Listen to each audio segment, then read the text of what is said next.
Oh, Japan is midnight. Ah. Utah just messaged. All right, I think you're on a good number. So hello everyone. This is the day.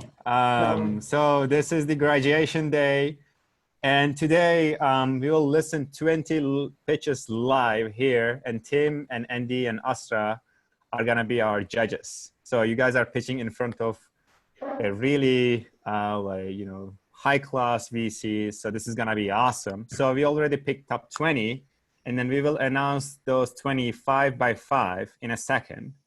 And then after live pitches, we will do what are the next steps in Draper ecosystem. And Maram is gonna share more information about the future steps in Draper ecosystem for you guys. So, you know, how can we help you? How can you still be a part of Draper ecosystem? Then we will do our graduation ceremony, and then we will hopefully close the day around 10 to 10:30 a.m.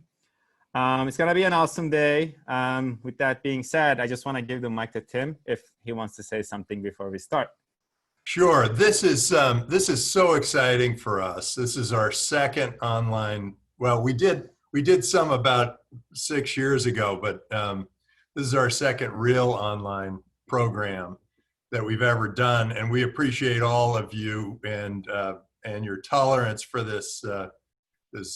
These Zoom calls and the way the experience works.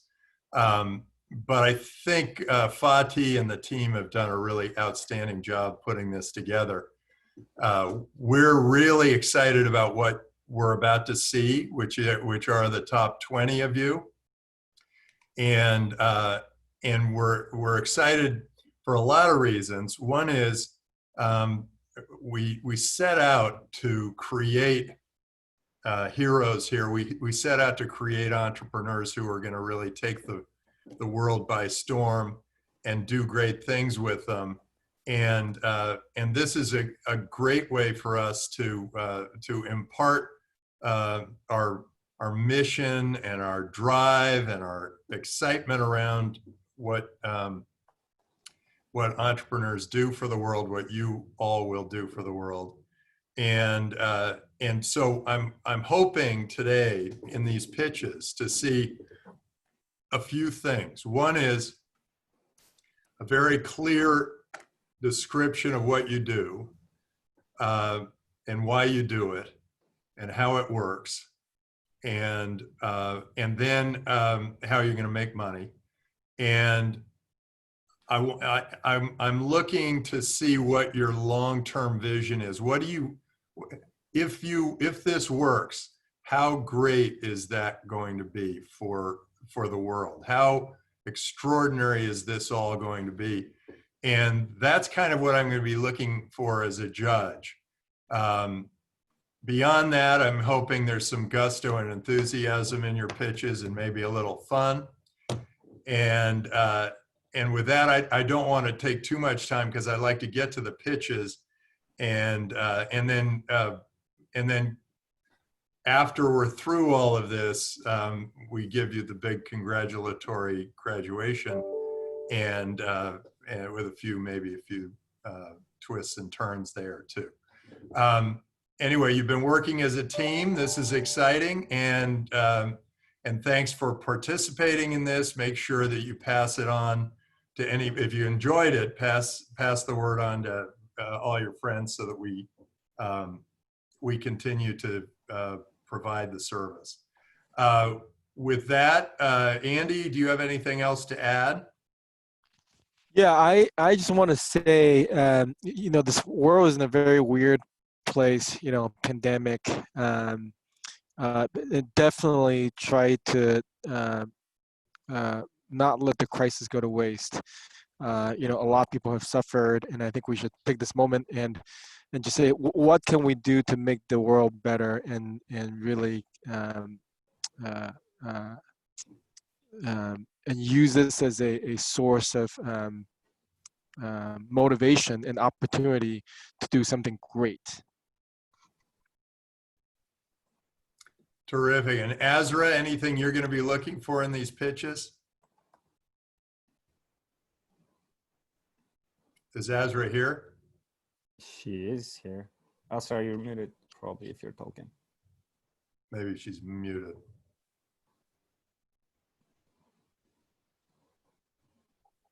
Okay, Alright. she's Yeah. I'll make sure that she's here. okay. Well, she's going to be looking for something that becomes extraordinary, I'm sure. So she's, yeah, that's great. I realize that my light is not on, so I'm gonna open the windows here. All right. Okay, so Fatih, you get to announce who the top 20 are. Yes, I just published. I just posted the first 5 on Slack and here, and the first pitch is. Oh, hang on, before you say, there's one other thing, and I hope most of you gave us the 1-minute presentations, and I gave written feedback. Sometimes I give that orally, but I hope that you all kind of look not only at your own feedback, but at the feedback of everybody else, because there were a lot of parallels along the way, and it was important to focus on how you're going to distribute and communicate your product to the world. A lot of them needed to see what the vision was and where that was going to take you, and then some. It was important to think bigger than you were thinking. Make sure that you are trying to build the $1 trillion business. It's an important thing for all entrepreneurs to realize that there should be a very long-term goal that is very big and changes the world in a really positive way. And those are the things to think about. So with that, sorry, Fatih, go ahead. No problem at all. Let's get All down right. to judging. This will be fun. Awesome. So we will start with Gayan. Gayan, can you hear us? Gayan.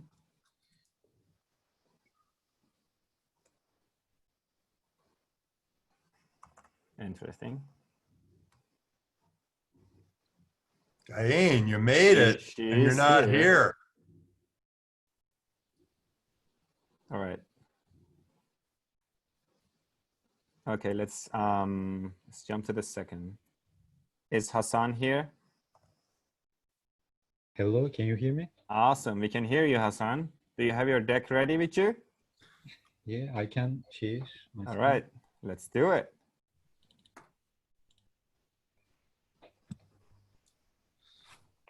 All right, so you have 2 minutes to pitch. Okay. Also for everyone listening pitches, please have a pen and paper and take a note on your favorite ones, and then we will do a poll at the end and asking your favorite pitches, and then we will also pick a class winner today. Okay. All right, Hassan, whenever you're ready, you can start, and you have 2 minutes. Okay. Hello. Judges, by the way, sorry, Hassan. This is the second pitch, so we're missing. Got it. Thank you so much. On that, yeah. Okay, I can start. Hello, Yep. everyone. My name is Hasan from Turkey. I'm co-founder and business developer at Mitti Music. We are a young and dynamic team. The team consists of 1 business developer, 1 designer, and 2 software developers. Today, there are many dating apps. Users often interact by liking each other's photos. Hey, Hassan, we're not seeing you we're seeing your slides, but we're not seeing you in the video. Can you turn on your video?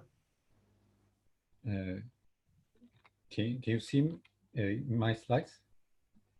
We're seeing the slides, but not you. I have problem my camera. I'm sorry. Oh, okay, no problem. Oh. Go ahead. Start over. Okay. Today, there are many dating apps. Users often interact by liking each other's photos.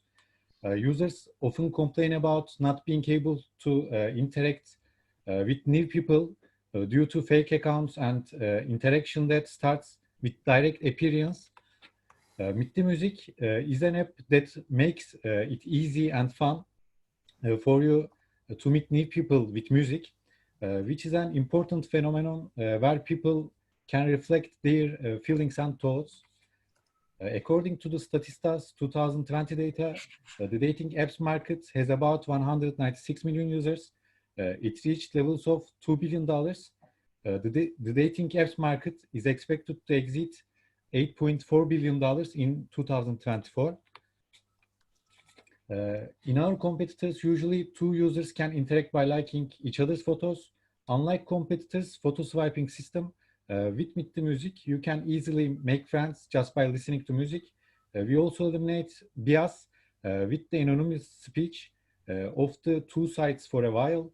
Unlike our competitors, we also guarantee to meet a new person whenever you want. With feedbacks received from the test product, the main focus is the packages that can sell directly.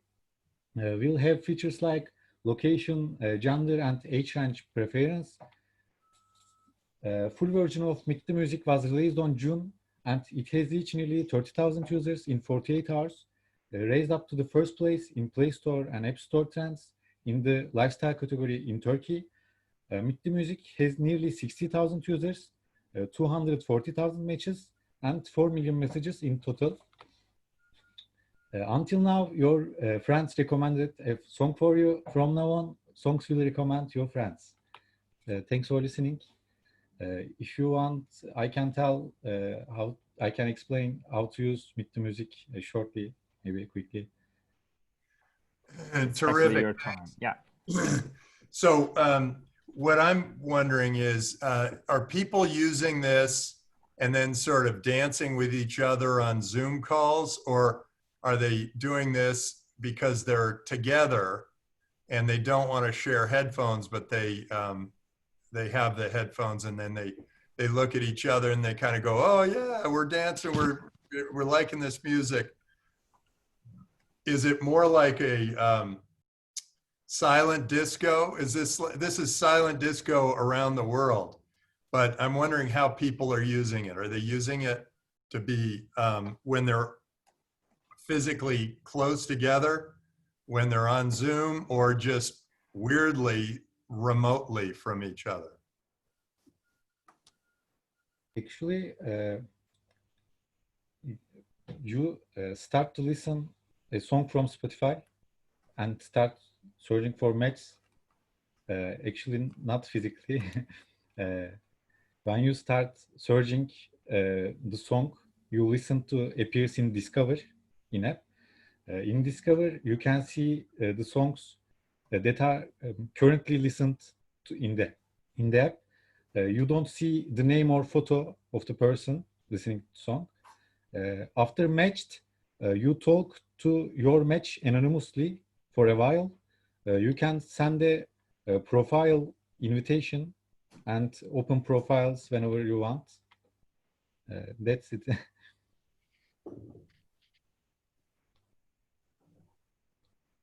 I see. So it's more, this is almost like a pre-dating app or something, huh?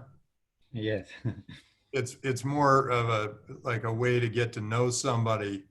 So are you matching men with women, or are you matching men with men and women with women? Who's getting matched? Yes. I didn't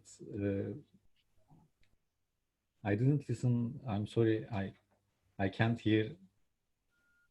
Are you matching men with women?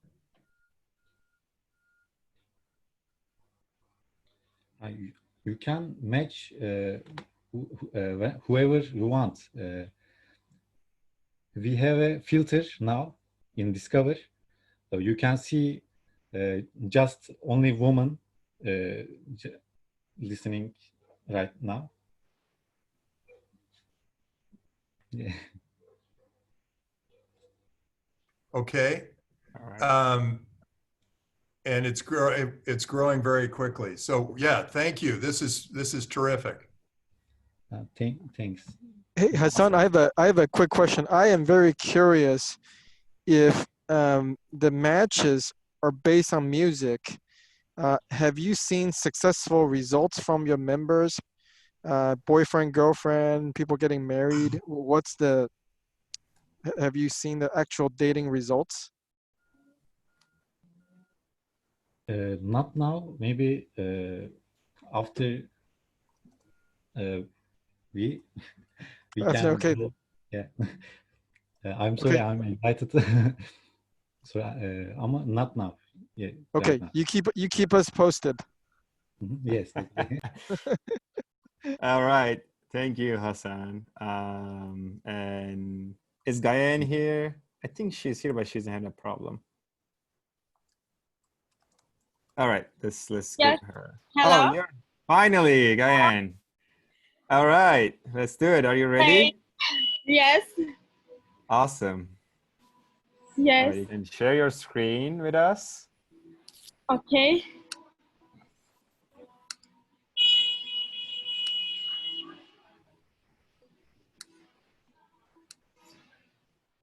And your presentation.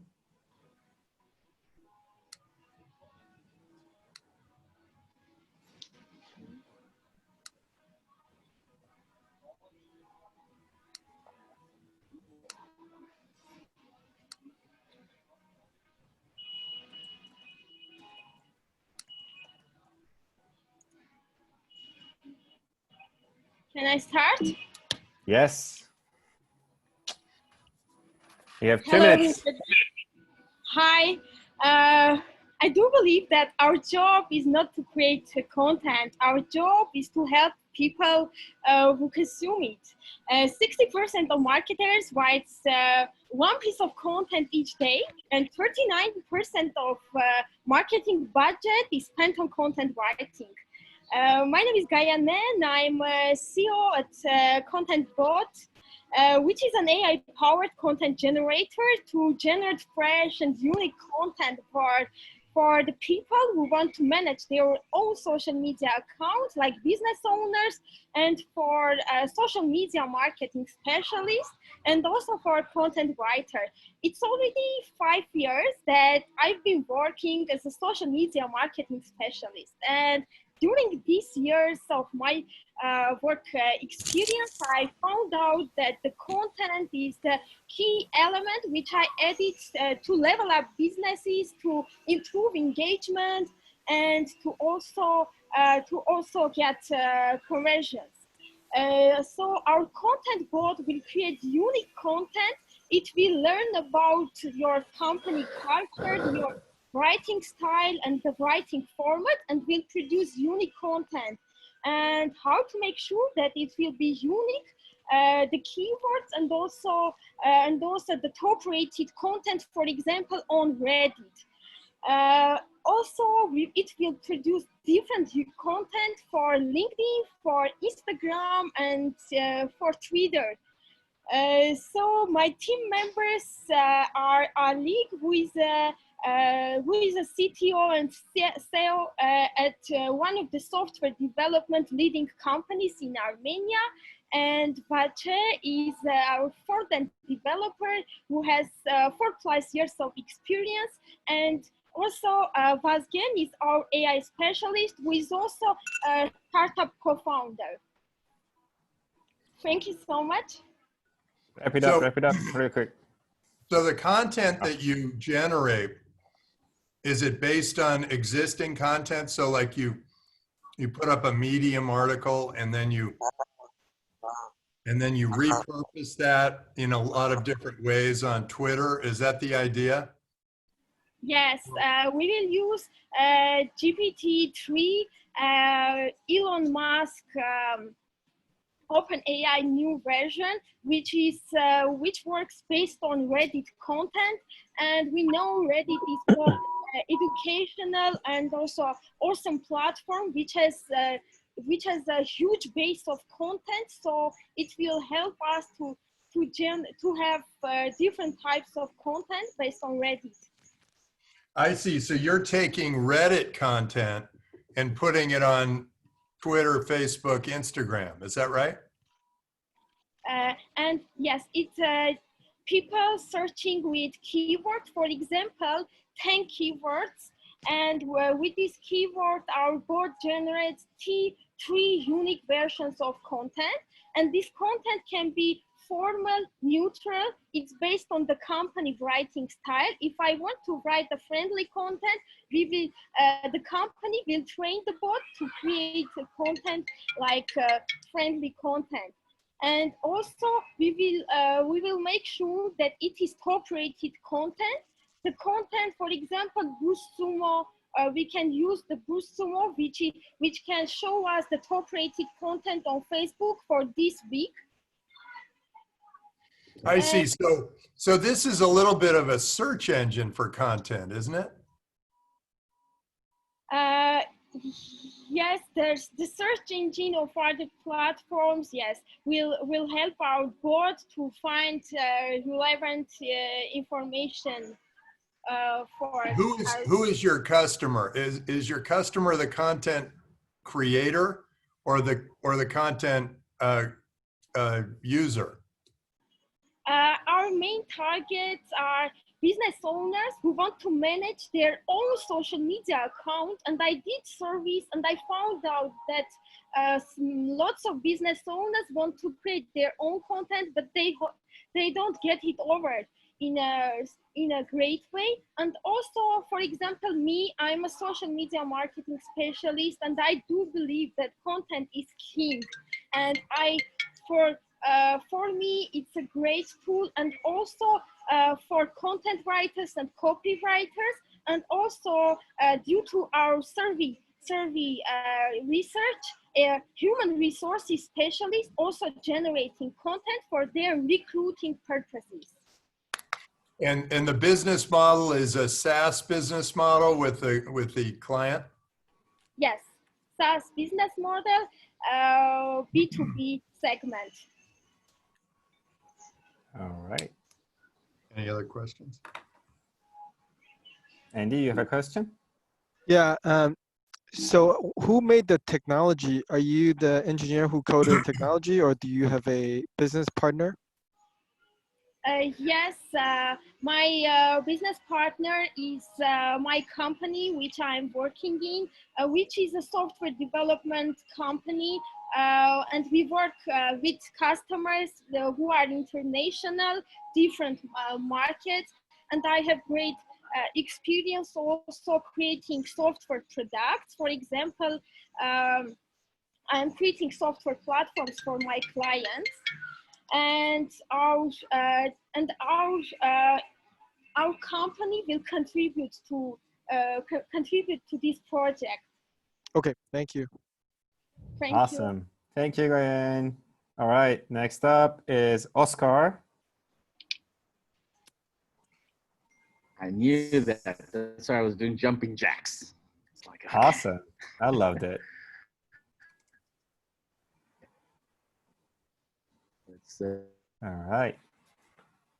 share the deck. You guys good? You guys can see my deck? Nope. Not yet. It's coming. Almost there. Unstable. Hold on. It says it's unstable. I'm gonna move.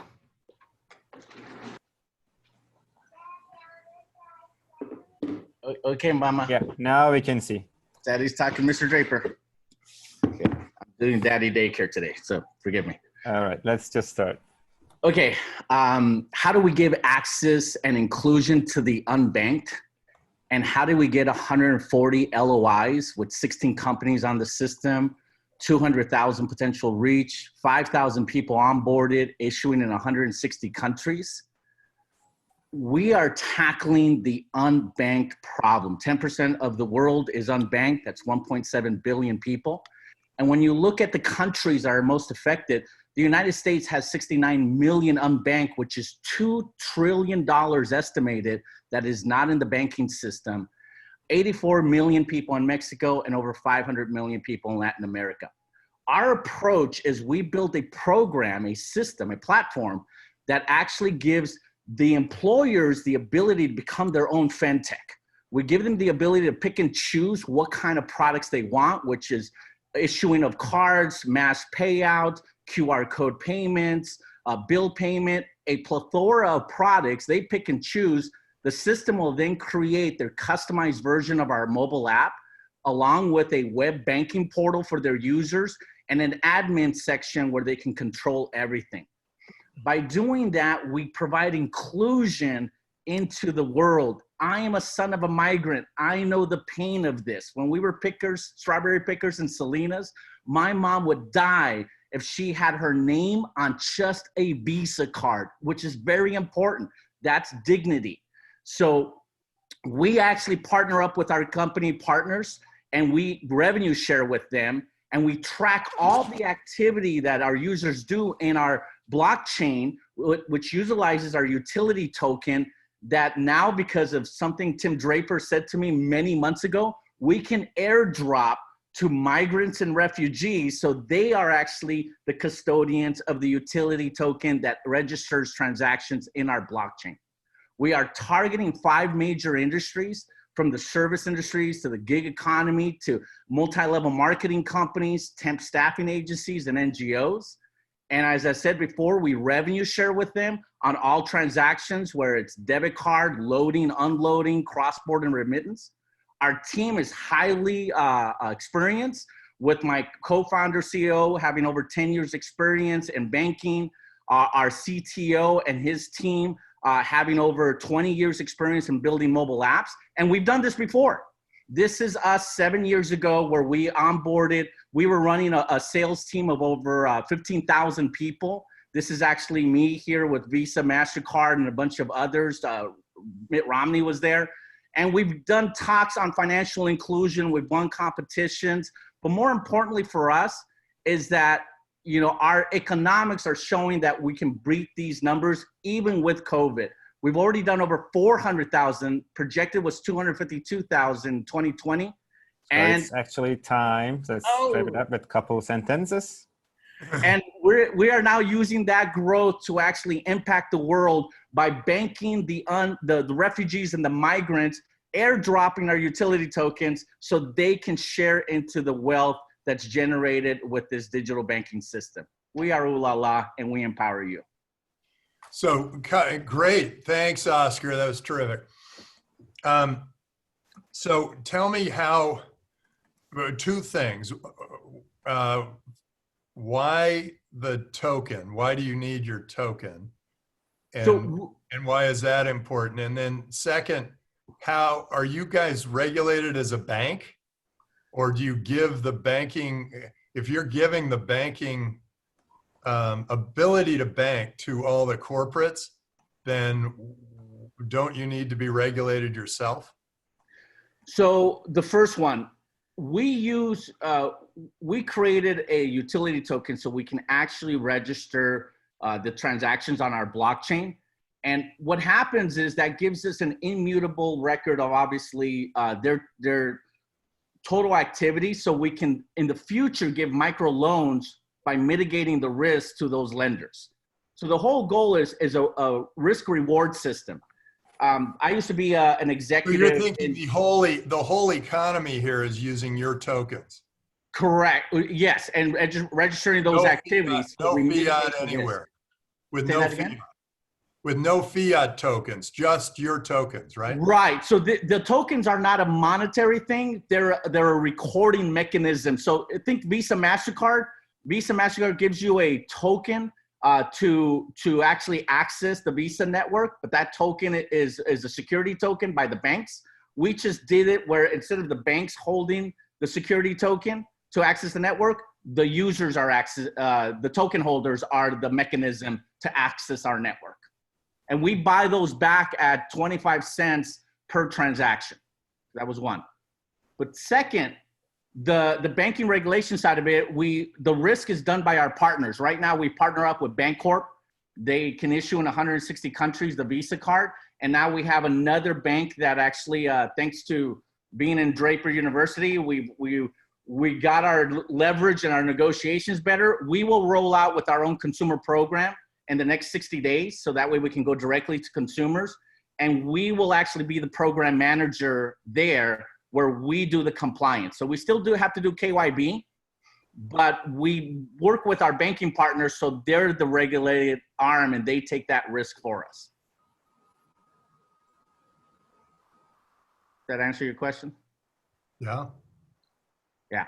Yeah, the good part is today I said that we had 5,000 users. Friday, we negotiated a deal and we got payment up front for another 5,000 users. So we actually just broke our 10,000 user milestone this week. So we're pretty excited about that. COVID slowed us down. How are Say you that paid? again? How are you paid? We have onboarding fees. So we have 4 packages for companies to choose. They can use our service with our regular fees and they pay us a certain amount. And then to white label the card and to white label our platform, we charge 10 to 25,000. To white label the entire app and the entire ecosystem, we charge 150,000. We've had 2 companies pay us on the full white label version of it. And then we had a bunch of companies, about 3 or 4 companies pay us on the $25,000 level. And then every time they load money into the user's wallet, there's a load fee of $1.50. We make $1 off of that.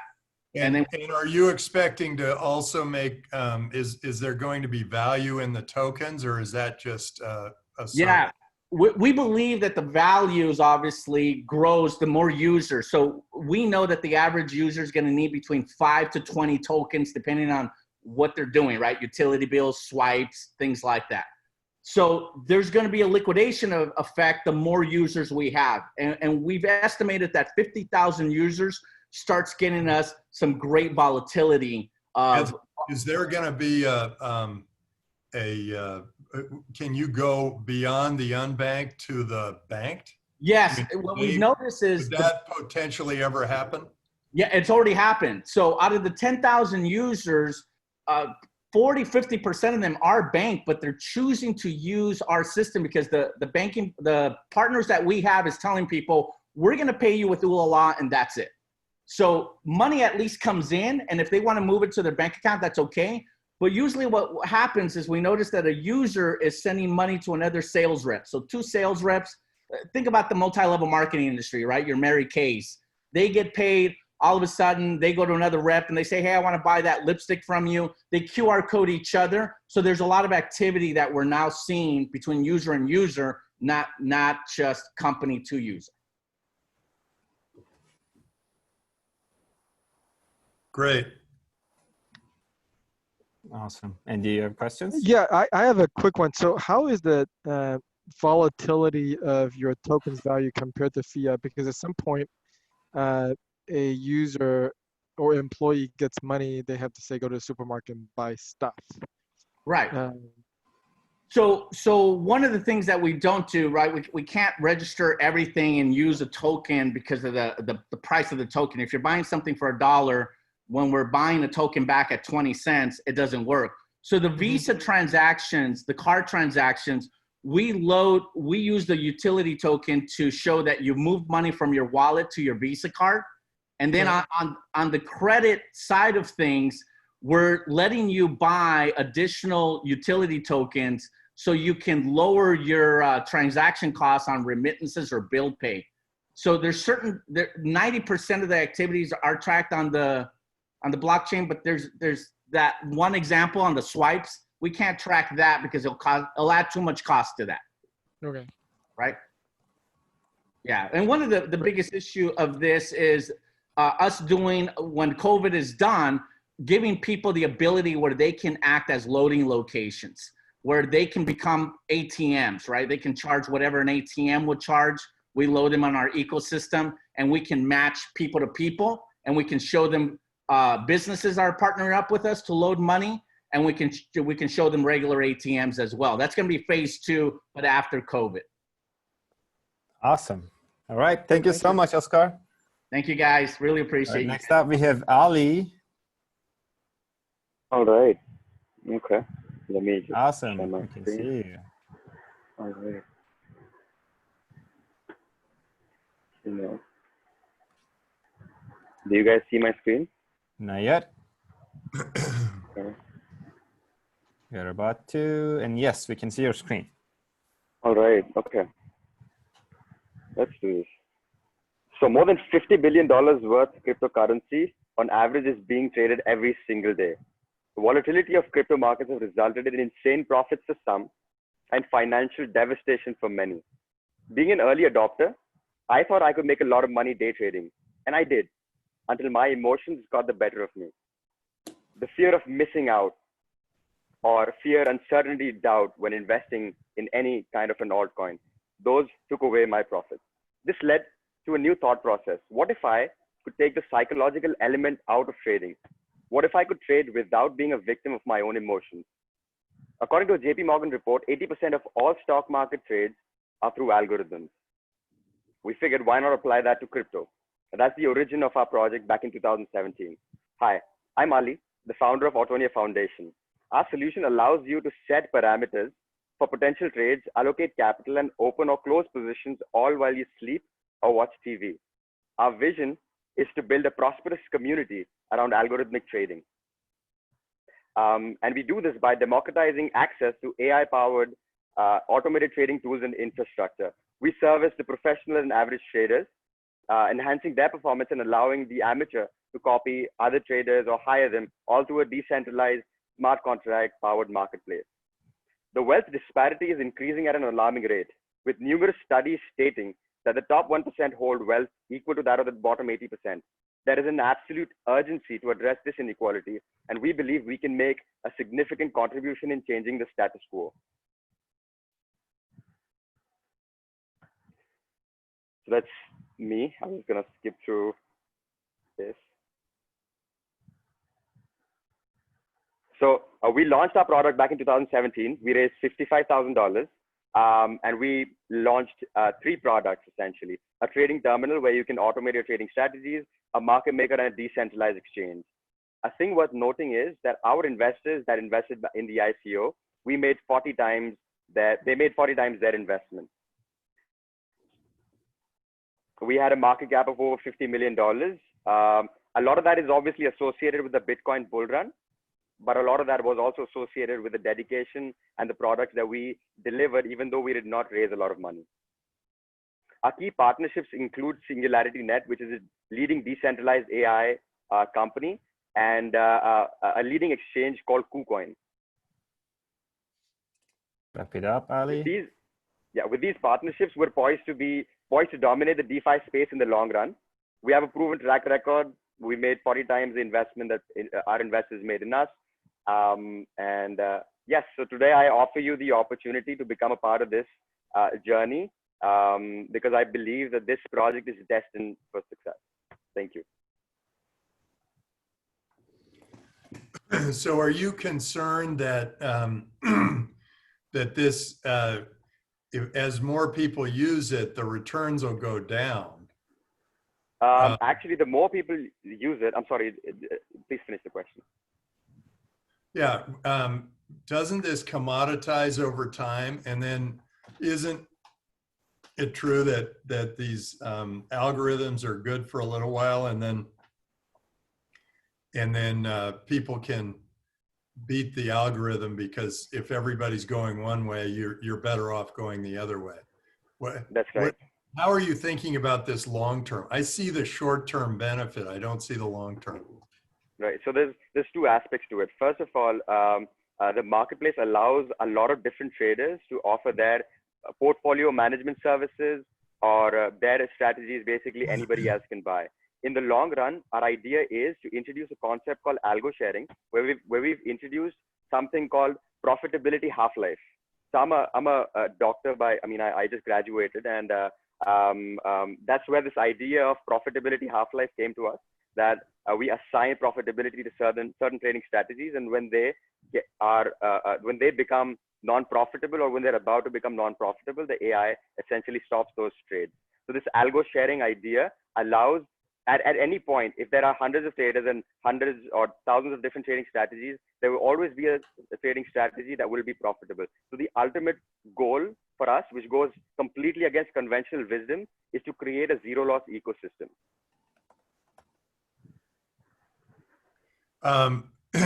Do you have a lot of competition? There seem to be a lot of people trying to do similar kinds of things. Yes, so there are trading bots that exist. There is the top competitor is called 3Commerce. they offer the services for $50 or $100 a month subscription. So we have a lot of advantage over them. What we have is a very strong core community. So we have a token that is out there. We have a decentralized organization. We have about 80 DAO members, and about 25% of the total supply is already staked. So we're a lot under the radar because we have undertaken a sort of rebrand of our product, and so we have competition. But I know for a fact that there are a lot of distinguishing factors between us and a lot of the other projects and a lot of the other businesses. We're positioning ourselves as a decentralized DeFi project, essentially. And yours is more of a community. It's the idea that I can create an algorithm and add it to your system, and the AI will determine whether that algorithm is effective or not. And if it's a positive algorithm, then will I get paid? Do you have yes. a system for me to be paid? There's a couple of things in it. We have different tools. We have backtesting ability. So we have a lot of historical data from exchanges, and any user can backtest different trading strategies using standard trading indicators. And then based on the highest performing strategies, you can forward test them and then deploy them across exchanges. And then if I have a profitable strategy, I can put that up in a marketplace that any other user could buy for a fee. So that's how I generate revenue. The AI aspect comes into play when a lot of these strategies are there. The actual trading strategy is hidden from everybody. If I'm buying a trading strategy, I'm not aware of what the strategy really is. I'm simply applying those settings into my terminal. And the long-term vision, yeah. And you get a piece of the of each trade, or do you get a piece of whatever the algorithm creator gets? It's just a fee for transaction in the marketplace. So for listing an algorithm in the marketplace will be chargeable, and buying an algorithm when a user is paying a fee, a part of that, a percentage of that fee goes back to the DAO fund. Initially though, there will be no fee to sell strategies on the marketplace because we want the marketplace to be populated with as many strategies as possible. And then eventually when we have a system where there are enough trading strategies that are out there for people to buy, enough trading signals out there for people to buy, then we monetize that. Even the buying of strategies. How many people have created algorithms for you? We've had over 3,000 active users at one point. A lot of those users have gone down in recent times, especially after the crash that we had and a lack of sort of resources that we had. We could not really retain the user base that we had. But we had over 3,000 plus users, and they created a total of around 250 trading strategies. The performance of these strategies across different market trends were, ranging from 15% a week to 5% a month. But most of these strategies were pretty consistent in the returns that they made. Unfortunately for us, we do not save any of these trading strategies. So as the users went away from the platform, we lost those strategies and other users as well. Andy? Yeah, so you started in 2017. So I imagine if it's a really effective strategy, this would have been highly popular. People use it, or to Tim's point, maybe it has already, the arbitrage is over. So maybe you could tell us a little bit why you haven't grown so much since 2017. Mm-hmm. So we know exactly why we did not really grow and even lost the user base that we had. And the reason for that is not the best user experience. What we built with whatever capital that we raised was a very powerful piece of technology. Even the market makers that we had, we ourselves, a lot of our users use the product just for the market maker so that they can win trading competitions on Binance. So the problem with us was that we could not keep up with the features or sort of the better user experience that the investors really wanted. They did not really want to struggle with an error message that shows up, but we could not really do better than that in terms of the user experience because we spent most of the time in designing these decentralized protocols and then designing the core functionality of the platform itself. So that's the primary reason why we suffered a lot. I'm a director of an IT company, a software development company. So over time, we dedicated a lot of resources to build a better UI. And now we're getting up to relaunch the products again in partnerships with some of the top exchanges. So you had 3,000 users and you lost them all at once, or just Over time. Over time, we still have users. I mean, we have over 100 and 200 users that are there, but then we with the whole rebrand, we switched things up a little bit. We had a desktop terminal. We introduced a web-based service so that the barrier to entry is lower. So we're introducing all of these things. But the development process for us couldn't really be fast enough considering how fast crypto space moved. Our competitors who raised $2 to $3 million, they were able to make a lot of progress compared to us. But another important thing to note is there are some of the projects that raised multi-million dollars, but then they've lost now. They're nowhere to be seen, but we're still there and we still have traction. All right, awesome. Thank you so much. Great. Thank you so much. Next up, we have Susan. Hello, I'm going to share my screen. Hey, Susan, let's do it. Hello, everybody. Let me get to the beginning of the presentation. We can see your screen and you're good to go. Wonderful. Hello, I'm Dr. Jules, CEO of MMars. And we have this superhero team. We have a cumulative of over 50 years in the field of aerospace, astronautics, space medicine, and exponential technology, including business. So by 2023, the commercial spaceflight, space tourism market is projected to be $35 billion market opportunity. The biggest problem is that there will be a significant increase in demand for trained commercial astronauts. Who will supply them? So these commercial astronauts will be living and working in space, on Moon, eventually to Mars. Well, it won't be government space agency. They don't train commercial astronauts. But we are. Currently, we are training career professionals to become commercial astronauts to service the new space industry. So we have a validated MVP. This is our mobile modular turnkey astronautic program. And the idea of the turnkey is because then we can actually license and franchise. That's our sort of our moonshot goal as well. And we sort of select individuals to join fully immersive missions and deploy them in our mobile habitat. And they learn practical hands-on skills with exponential technologies. We also can customize for our B2B customers, and we have value-added product that's coming out in 2021, our astronautic training VR AR, and our online virtual academy. And we also offer space medicine and medtech innovation track because we're also an R&D company and we develop our internal IP. We have traction to date. For the last 18 months, we bootstrapped, and we have over 100 graduates who are recurring customers. We're the only commercial training company that deploys to high fidelity in our Mars medic training. And we publish in high-tiered journals, as well as presented multiple times prestigious space-related conferences. To date, as I said, we bootstrapped our company. We've raised $100,000. We're now $100,000, and we're now actually developing our Mars training facility out of the Mojave Desert near the Mojave Spaceport. So we've signed LOIs and MOUs. And as I said, we're ahead of the curve with the only commercial astronaut training company, and we also offer an entrepreneur and medtech side. Financial projection is that we'll reach $1 billion within 18 months by charging $3,000 for training, sort of averaging 128 trainees per month.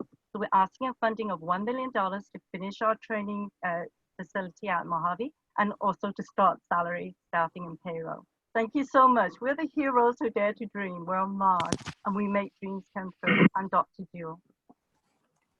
So this is such a specific target audience. Sorry, is the training online or is it a physical training? So it's going to be both. Right now, in the last 18 months, it's in person, and we've deployed in our training facility out in Mojave in California, as well as to Nepal, because that's the high fidelity, sort of the closest you can get to analog of microgravity. And so that's why we deploy to high fidelity. But we're developing our virtual online, the VR AR training, because then we can actually engage more people around the world and coming in immersively. And because of COVID-19, that actually solves that problem, as well as an online academy, like what you're doing now, sort of a hybrid of both, right? In person and also virtually. And the prices were, they seem cheap, like $99 and $599. Is that right? Oh no. So the in-person is for, like, if it's for a week, it was $3,000 per person. But it can go all the way to 10,000, which we've actually procured customers to go to Nepal. We go to Everest. Those around for 5,000 to 10,000, and we actually sold those. That's last year. Then we had to COVID-19. We had to like delay that to next year. But it's averaged from 3,000 one week training in person. But then the online probably be $100 to $300, and that would be a SaaS model. So for the in-person, it will be because it's a service training, so that would be those 3,000 to 10,000. Then the online, the virtual VR and the online academy would be 100 to 500, depending on the length of the training program, the modules. I would think that you could charge a lot more. Yes, I think for the training. I mean, if yeah. Charles Simonyi wants to go up into space, NASA's not going to train him, No. but he is willing to pay $30 million to do it. I mean, I think he'd be willing to pay $100,000 for some training. Yes. I sort of feel like you have a specialization that where there are very few people who are going to go up. And I feel like you really need to charge a lot more. Yes, so we were just, the last 18 months, we were developing the MVP, doing the, and now we're way past MVP. We signed multiple MOUs and LOIs with both academic institutes as well as corporate. So our business model is actually both B2C and B2B, right? So that allows us to bring in, and that's why we're building the facility out in Mojave, because it's very close to the Mojave Spaceport as well, so that we can actually scale out rapidly and Have bring in more people. Have any of you been up in space? Not yet, but a few of us have gone to like parabolic flight, and then it's like you said, it's $13 million to be trained to right now. But that paradigm is going to change, Tim, because of where you have Jeff Bezos, who wants to actually, his whole vision is to get thousands of people to live and work in space. So our vision is to actually train these commercial astronauts to operate, maintain those facilities, either in low Earth orbit or on the moon, eventually to Mars. So even though right now, because of the paradigm of what it has been, only 530 odd people have actually gone into space, that's going to change. And we see that, I see that, I've been doing this for 20 years. So I really understand this sector, understand where this is going. So in terms of that's why we focus on commercial space. And everyone says, well, why doesn't NASA? Well, because that's not their prime directive. They're not building the commercial, they're not building for humans to live in space.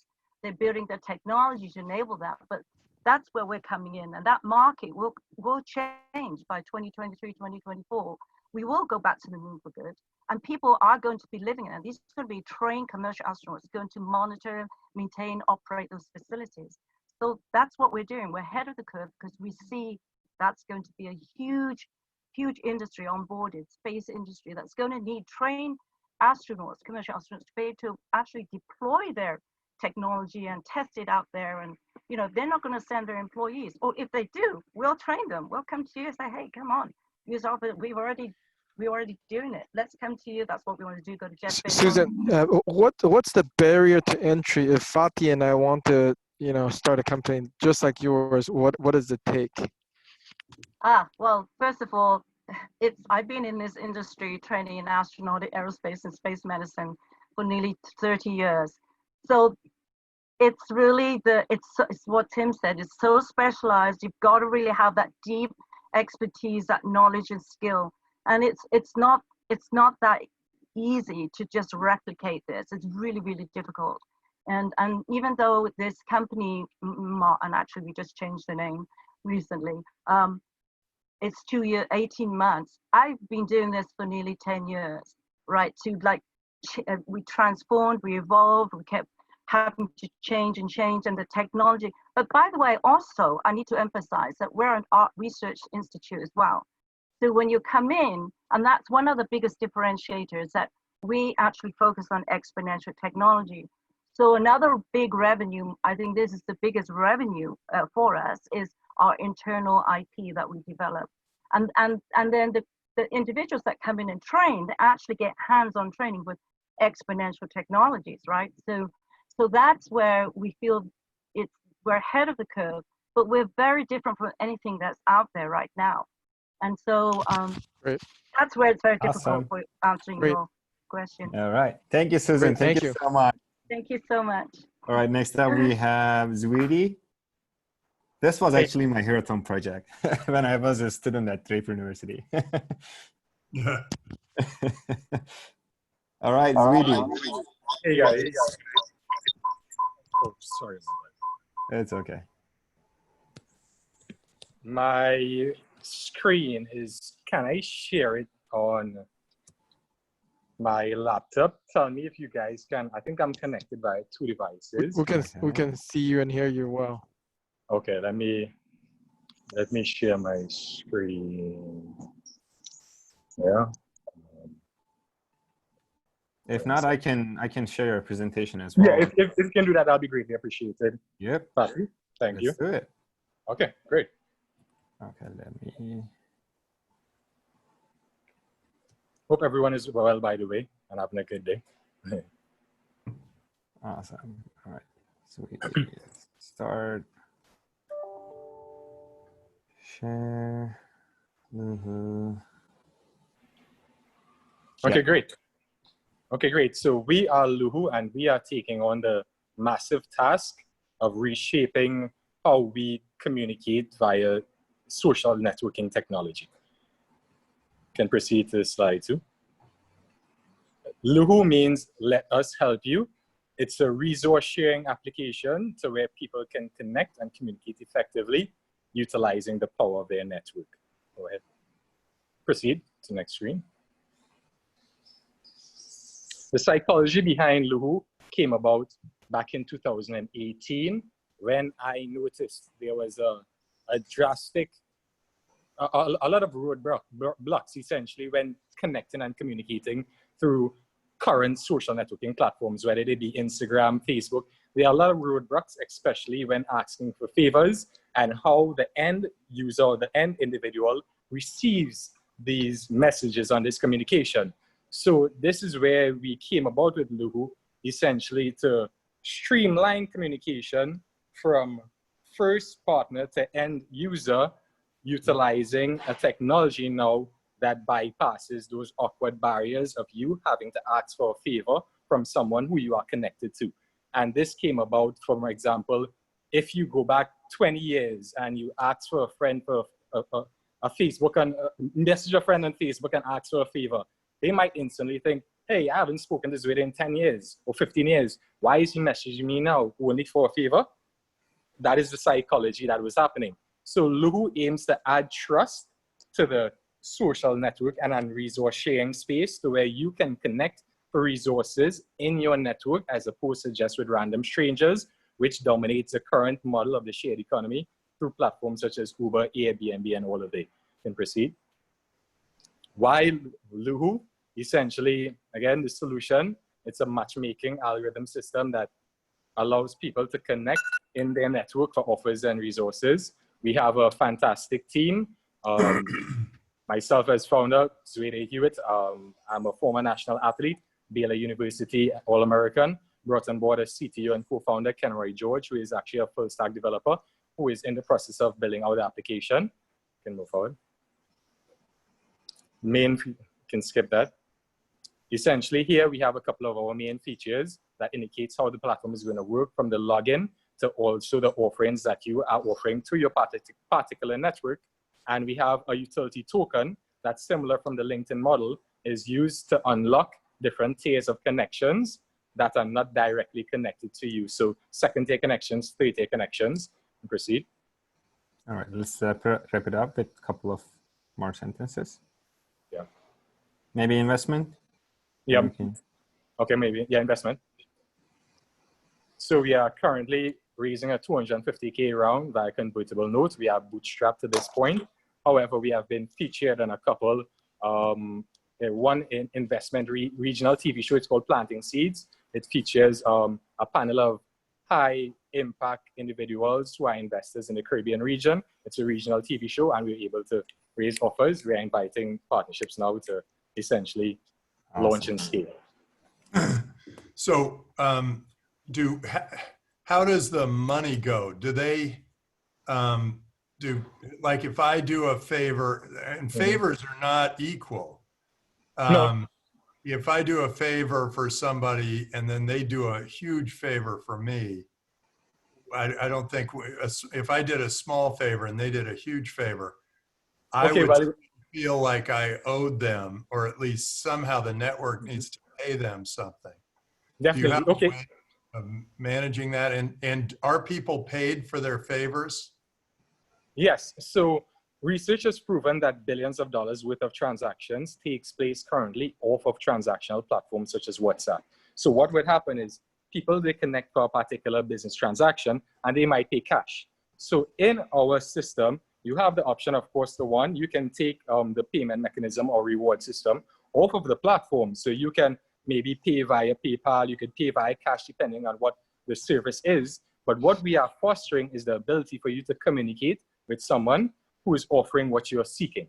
And that gives you, one, the power to negotiate, also to leverage strong connections to get discounts. So we are just providing the connection. We do plan, of course, however, to have a transactional payment system to where you can pay directly to the individual if it's negotiated. But from a simple enrollment, we are thinking as simple as, for example, WhatsApp communication based, and we incorporate a utility token to unlock those tiers of connections. And the utility token would be paid for via either a subscription model where you pay per purchase of the coins. So, awesome. Okay. How far along are you, Zwedi? Well, currently we have a full prototype almost built out. We have the demo via Figma. We have made some strategic partnerships in Trinidad to have a soft launch, inviting high value organizations and individuals in Trinidad and Tobago to test this platform, but also to bring a couple companies on board for the e-commerce aspect so we can generate some sales as well. So we have been able to leverage some of these opportunities, even though bootstrapped. So we are aiming for a soft launch in October of this year, where we would have a testing base of approximately 1,000 users and a couple store partners, essentially, to test the platform. And we aim to then unroll in the wide region of the Caribbean in the next 3 months or by the end of the year, and utilize that database to then scale upwards to America, to the United States of America. Great. All right. All right. Thank you so much, Zwedi. No problem. Thanks. Now we have Alex. I'm sharing my screen right now. Yep. Okay.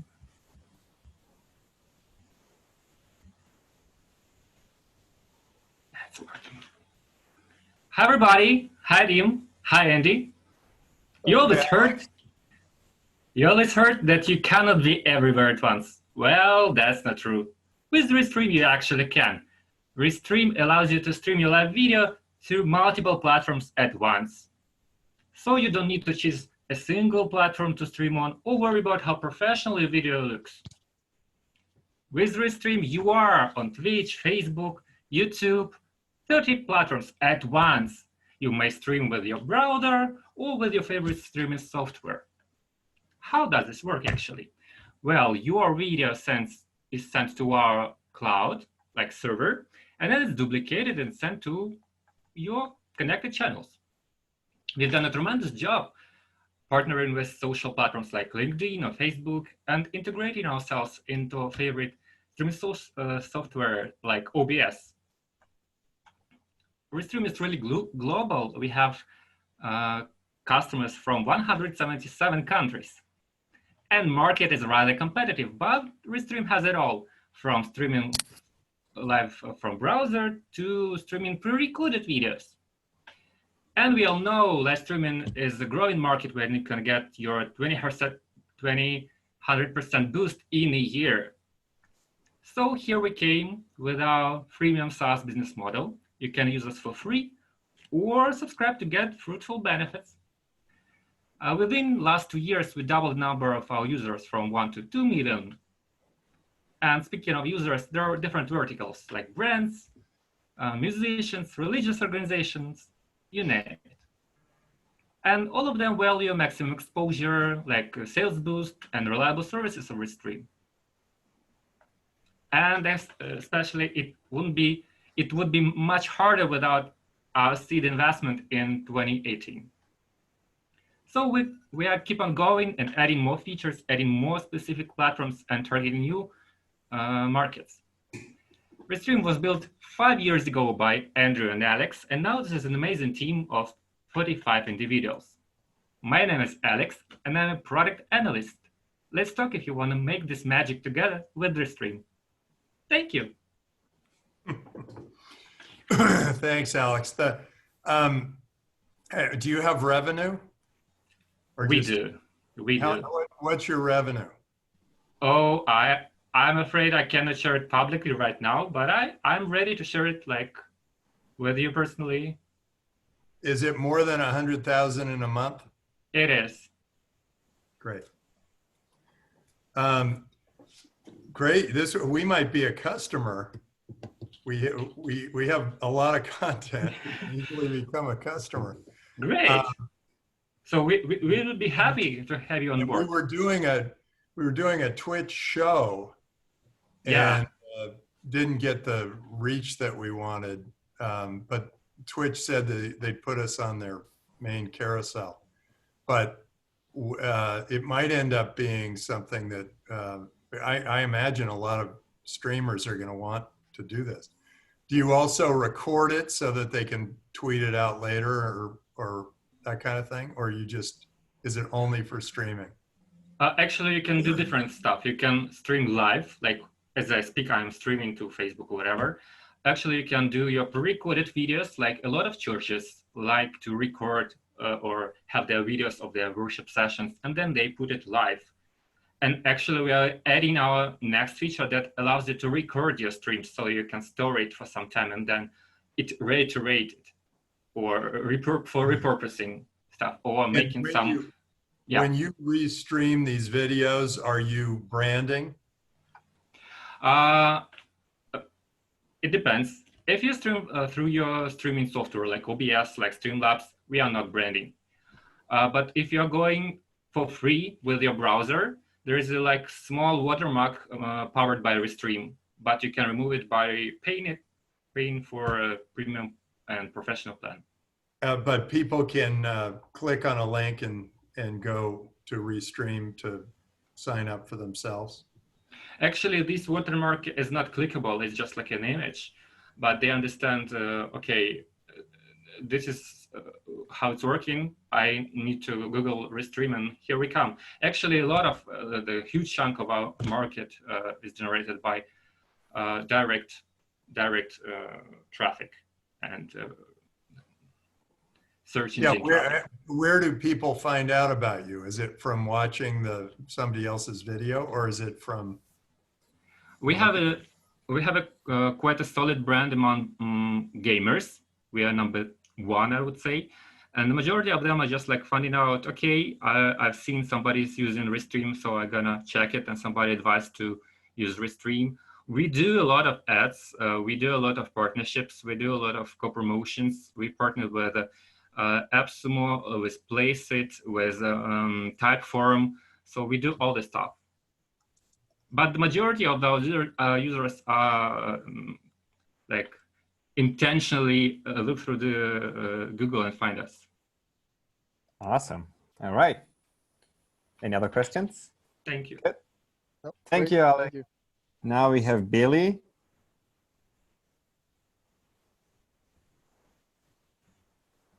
Billy. Hi, yeah, I'm here. You're here. Can you guys hear me okay? Yep. Okay. So I found that owning your own home is one of the most satisfying things that people can achieve. I've created an innovative way to remove the constraining barriers that get in the way of home ownership and give people a real chance to become homeowners much, much faster.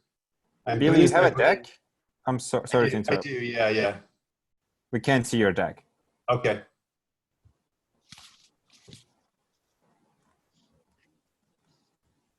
So I'm doing this by creating, where's my presentation?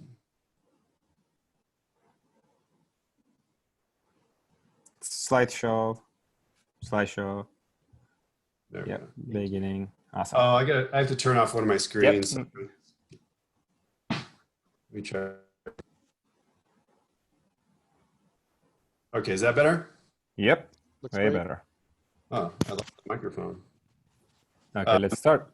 I'm doing this by bringing an equity-based digital token to the residential real estate market. I believe everyone should have the chance to get their share of the American dream. We're creating a new path to home ownership through our innovation and in the use of digital assets. The team that I put together, everyone has a strong belief in the vision and what we're trying to accomplish here. I'll highlight my technology founder. He's actually founded his own firm and has his own successful exit. He's the one building our dashboard and web development right now. I'll give you an idea of how HomeSlice works. What we're trying to do is make home ownership more attainable, more flexible, create liquidity on a traditionally illiquid asset, and make it fractional with the generations that are coming up behind us, the share economy. So I have an actual customer interested in Atlanta, Georgia, and she's actually a client and friend, and she spent over $200,000 in interest with no equity to show for it just by being a renter. It's tough for people to save up for a home, and home prices seem to be getting away from people. In our program, she would earn immediate equity from day one, and it also give her a chance to invest in our token, which actually is a token that owns the entire portfolio, not just on her home. So if you think of the freedom that this creates, not having to be tied to interest rates, not being tied to the mortgage loan industry in general, and all the banking fees that they pile in, origination loans, and try to buy down your mortgage rate, no down payment, no mortgage insurance. In our products, you can save tens of thousands of dollars and possibly 10 years or more on her note, traditional note. So we're doing this by creating a web and mobile app where they can go in and they can actually see the amount of accumulated equity that they have. They're free to tap into this equity at any time. It is penalty free. And they can also see the token value, again, on the entire token portfolio, how much they're saving and increasing, and they can dial up and dial down that token investment as well.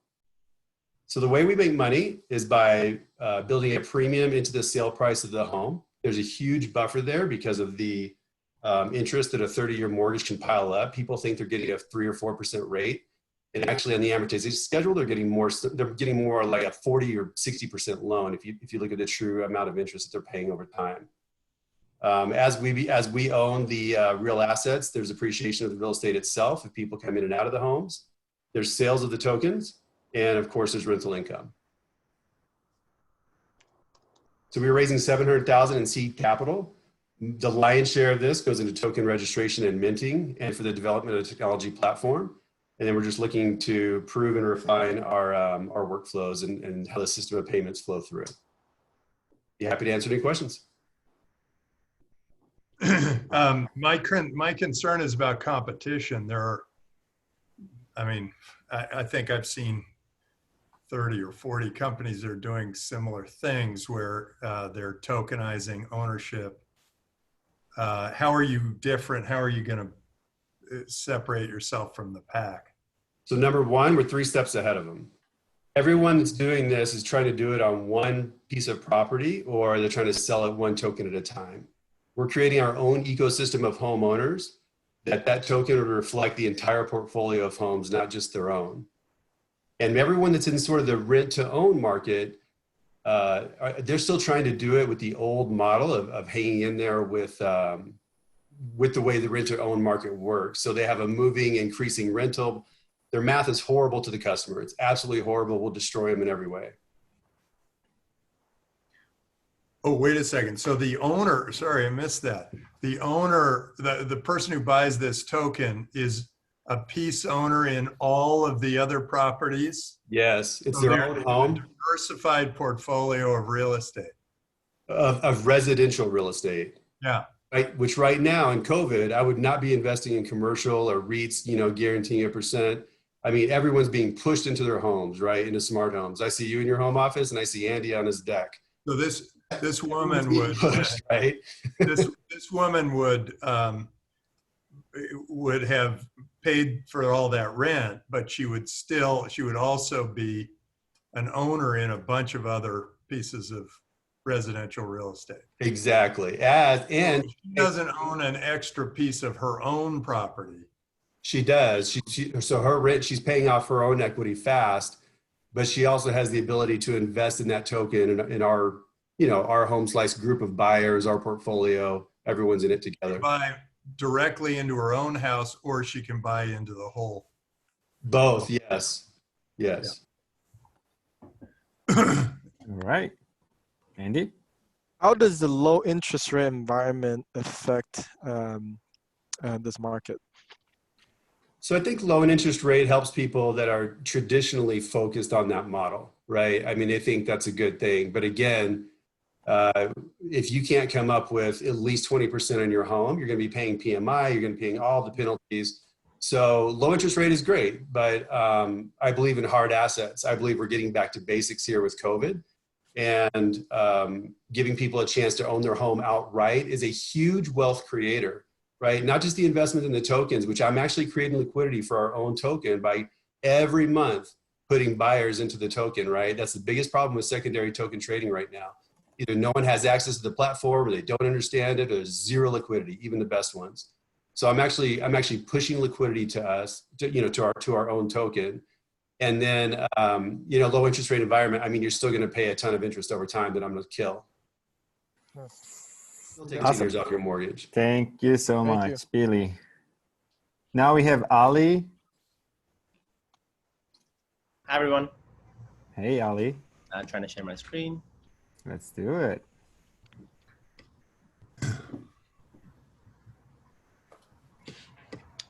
Are we good? Yep, we can see your deck. Hi, everyone. I'm Ali Aksu. I'm CEO and the founder of Film Capital. Film Capital is a digital studio for the film industry. You could think of us as a Y Combinator for films. And we are here to empower independent filmmakers all around the world. In order to understand how Film Capital works, it is vital to look at how a film is made. There are 3 stages in a film production. The first is pre-production. Second is principal photography, where you actually go ahead and shoot the film. And third is post-production, where you have editing and sales. As you would imagine, there's a lot of films made every year, and especially Hollywood, the leading film industry. And Hollywood studio model is the most efficient model for making profitable films. And we're looking at exactly that model in our company as well. And when it comes to independent filmmakers, the biggest problem is financing and getting it off the ground. And we come in at this point and we take them through a whole journey until they have a successful exit.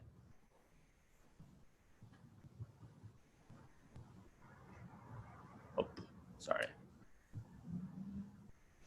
How we solve the problem is that we provided technology to independent filmmakers to launch their production as quick as 7 days in a secure, easy and legally compliant way to have a successful fundraising.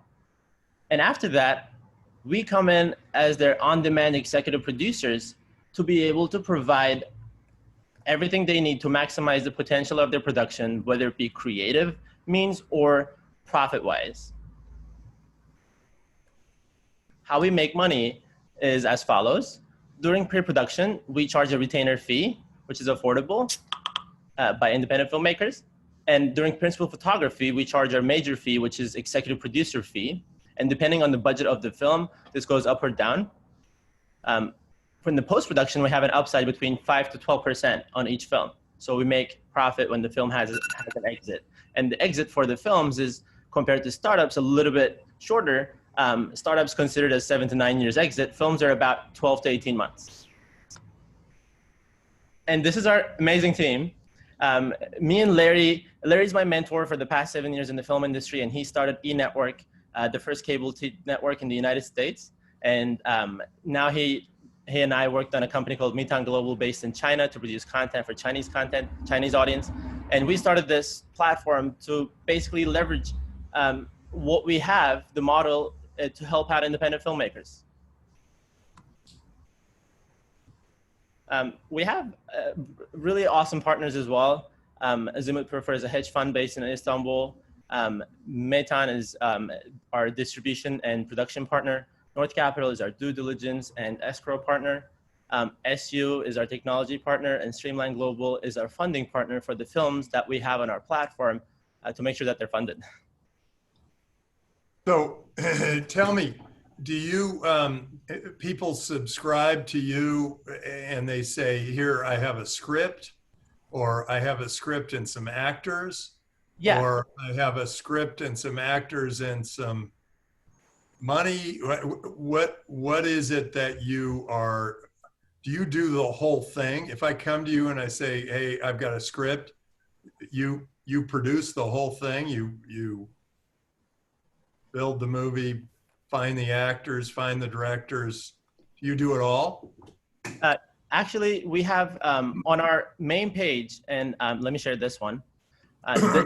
This is the platform, and whenever they want to submit us their project, there's already a form that we collect all the information about the production and what they already have.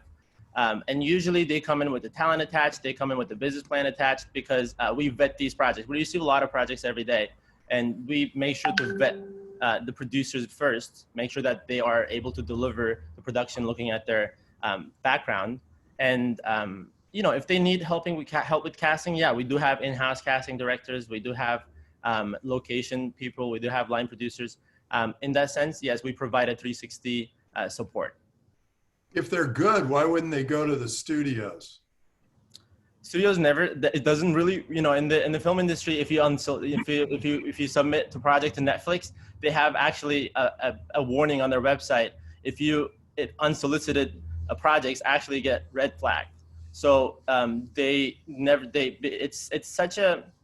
it's a thing in the film industry where a lot of filmmakers approach studios or big producers to get financing, but they're really busy with their own thing, and they don't really want to look at every project that, you know, that are being submitted to them, and they don't accept it usually.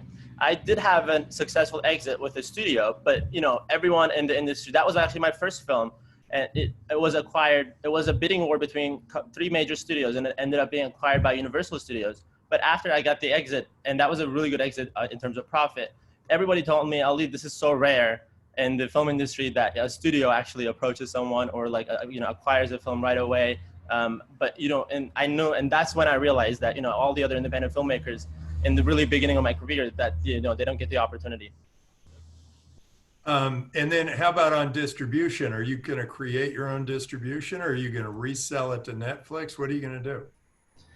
Yeah, we have, so Larry's company, Meitan, is able to distribute everywhere in the world, including China, which is also really rare in Hollywood because it's one of the 3 companies that have full in Chinese distribution. But we get also approached by a lot of sales agents and distribution companies to look at our projects and distribute them. And we do have in-house sales agents that are able to distribute as well. Are you doing anything on payments?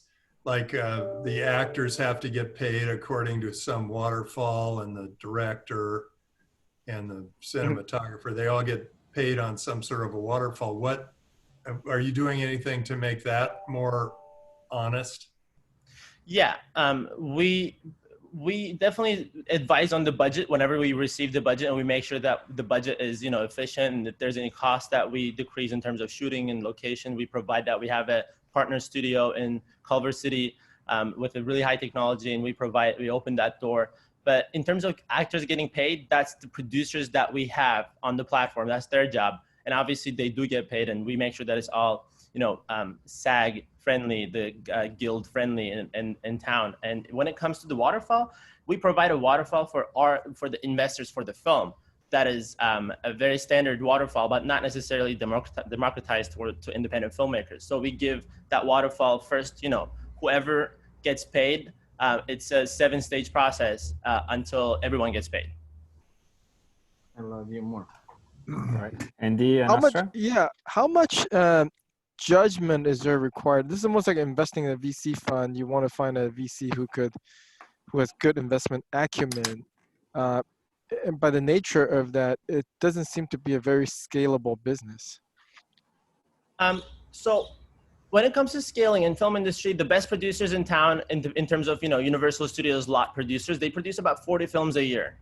Our goal is to get to 40 to 60. And in order to vet those projects, we have a committee, obviously our producers and the sales agents that can provide pre-sales predictions. So we make those evaluations before we onboard the films through people that do that constantly, like really, just like how established VCs can see, the valuation really quickly in the film industry, that also exists. Okay, great, thanks. Sure. I had a question more around advertising. Do you help them connect with people for product placement, advertising, etc., or is that something that they have to do on their own? We help, definitely. We help with tax incentives. We help with product placement. We help with all kinds of, financing in that sense, because the tax incentive, which is actually, this is a federal tax incentive called 181. It was introduced this January and to the Congress. Basically allows all private investors in the United States to be able to deduct their film investments 100% in the course of 7 years. So we provide that and we open that possibility to our independent filmmakers so they can talk to brands and basically get a product placement or any kind of deal through private investors that they like. And those guys are able to deduct their investment to those films fully from their tax returns, depending on the tax brackets that they're in. And all right. Thank you. I think you're out of time. Yes. I can keep on. All right. Thank you so much. Now we have Mary. Hey there. I'll just share my screen straight away. Let's do it.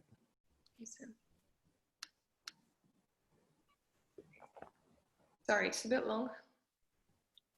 You have 10 minutes. Yeah, we can see you great. Can you guys see it? Yep. Yeah, we can see it great. All right, awesome. All right, guys. Hello, hey there. I'm Marie Marks, the founder and CEO at Bridal. So speaking a little bit about myself, I've always been in the equestrian world, always focused on becoming a better rider and surrounding myself by top athletes. Riding across several countries and in several disciplines, I've been able to see a very big problem in the market of equine trade. So the process of buying and selling sports horses or race horses in general is very complicated. There's big problems in terms of transparency, and the process is very complex and it's not really efficient. So I wanted to find a solution to that problem. I'm building Bridal. Bridal will be a trusted intermediary in the sale of sports horses. We want to position ourselves as a marketplace, bringing in one place veracity of information, communication, trade management, and everything that's required during the trade process, whether that's communication between buyer and seller, the management of the import-export, the transaction, the verification of information, all these things within one place. So we want every single buyer and seller of the horse to go through a very simple identification process, where we want them to have the direct information about every single horse, make the decision of sale within the platform, and be able to add extra services, whether that's transport, insurance, or legal protection. When it comes to the transaction, we also want it to be done through the platform and make everything very clear and easy. Speaking about the market, the total equestrian market is worth 272 billion euros, growing at a compound annual growth rate of 7%. However, just speaking about the equine trade market solely for sports and racing, we're at 11.7 billion euros of transactions every year. Right now, in terms of competition, well, we could consider ourselves as first market movers. Since the COVID, more and more people are focused on digital opportunities. There's been more and more auctions happening online, and there is an interest going towards that direction. So we believe it's a very important moment to be going and launching into the market. Our advantages: we are the biggest equine database in the world because my co-founder previously launched an equine blockchain company, and we kept these data assets for Bridal. We also have a very big network. We're currently speaking with Olympic riders who really support the idea and who really believe we can make this a very successful business. And we have a network of really good transport and service providers who can really help make this a reality. In terms of business model, how does it work? We will take 8% commission on the value of every single horse transacted. So we have to consider the fact that these horses are highly valuable animals, between 10K minimum to 200 to 1 million euros, but I don't think these horses will be transacted. So we focus on horses between 10 and 200,000 euros on average. So we'll take 8% on every single one of those. And we'll take 5% commission on every added services. So whether that's the vet checks or veterinary support, legal services, the insurance, the transport, whatever that is. And on top of that, we want to provide our system to all the auction houses on the market and every single people that want to develop their own sales at their own name, under their own branding. So we want to take 1% commission upon every horse transacted from our white label contracts. Speaking about financials and only focusing on equine trade, like the only equine transaction, if we manage to sell more than 100 horses in the first year, we're already at 400K in terms of revenue. And that's only focusing on the low range of horses. So only focusing if we had like low valued animals. And in terms of team, well, myself, I've worked in VC previously. I've worked with several startups. I've been studying equine management for many years, and I've started working in the industry when I was 14, worked in different countries, show jumped in South Africa, show jumped in Germany. And my co-founder, Nina, she worked for 2 international riders. Actually, one of those is Philippe Rosier, he's in the French team, and Abdelkabir Wada, who's in the Moroccan team. We have the support from several Olympic riders, and we're getting potential contracts with some of the top dealers in the world. Thank you. Terrific. Thank you, Marie. That was a nice presentation. What's the most anybody has sold a horse for? And do they sell them mostly for breeding or for so that they can jump into a race and win it? So it depends on what target you're looking at. So for example, if you focus on the racing market, the most expensive horse, I would say, has been sold for 15 million euros a couple of years ago. But if you focus on show jumpers, for example, the show jumpers that you see in the Longines Masters, for example, at the Olympics, these horses each are worth between 2 and 6 million euros on average. So this is not our market. These Grand Prix horses don't move on online auctions, of course, but our market is between the amateur that has a lot of money to, or the breeders or these type of people, to the person that starts to want to invest quite a bit. So if we focus on customers, we could have breeders, sellers, investors. More and more family offices start to look in Europe and investing in sports horses because it's a big market. And in terms of, well, yeah, that's to answer your question, because I can go on for hours. And did you find there was a problem here that you had to solve? Because it looks like there are several other companies that are doing similar things, creating a marketplace. And then my guess is that this is also a little bit of a club where people are, kind of helping, it's who you know to who has what horses, and are they good breeders? Do they take good care of their horses? That sort of knowledge that you could share online, but wouldn't probably obviously be online. Exactly. So when you consider equine trade, it's a very shallow and complex market to navigate if you don't have the right network and the right knowledge. So we have to consider the fact that we want to start by focusing on one segment, being sports horses, so show jumping and dressage, and also polo. And afterwards, like, go into the racing and stuff. I would be the person able to launch that because I have the network and because I have the people behind me to be able to launch this. But it's very complicated because there is big problems in terms of veracity of information. So owning the biggest equine database in the world with my co-founder, it's easier simply because we know exactly what's happening and when with these horses. So it's public data that we will not be generating any money from. It will be open to the public, but we will be using this as a veracity, as to have symmetry of information between buyers and sellers. So I think that's one big strength to our project. Awesome. All right. Thank you so much. Oh, go ahead. Can you help me get a sense? You mentioned 7 to 8% commission.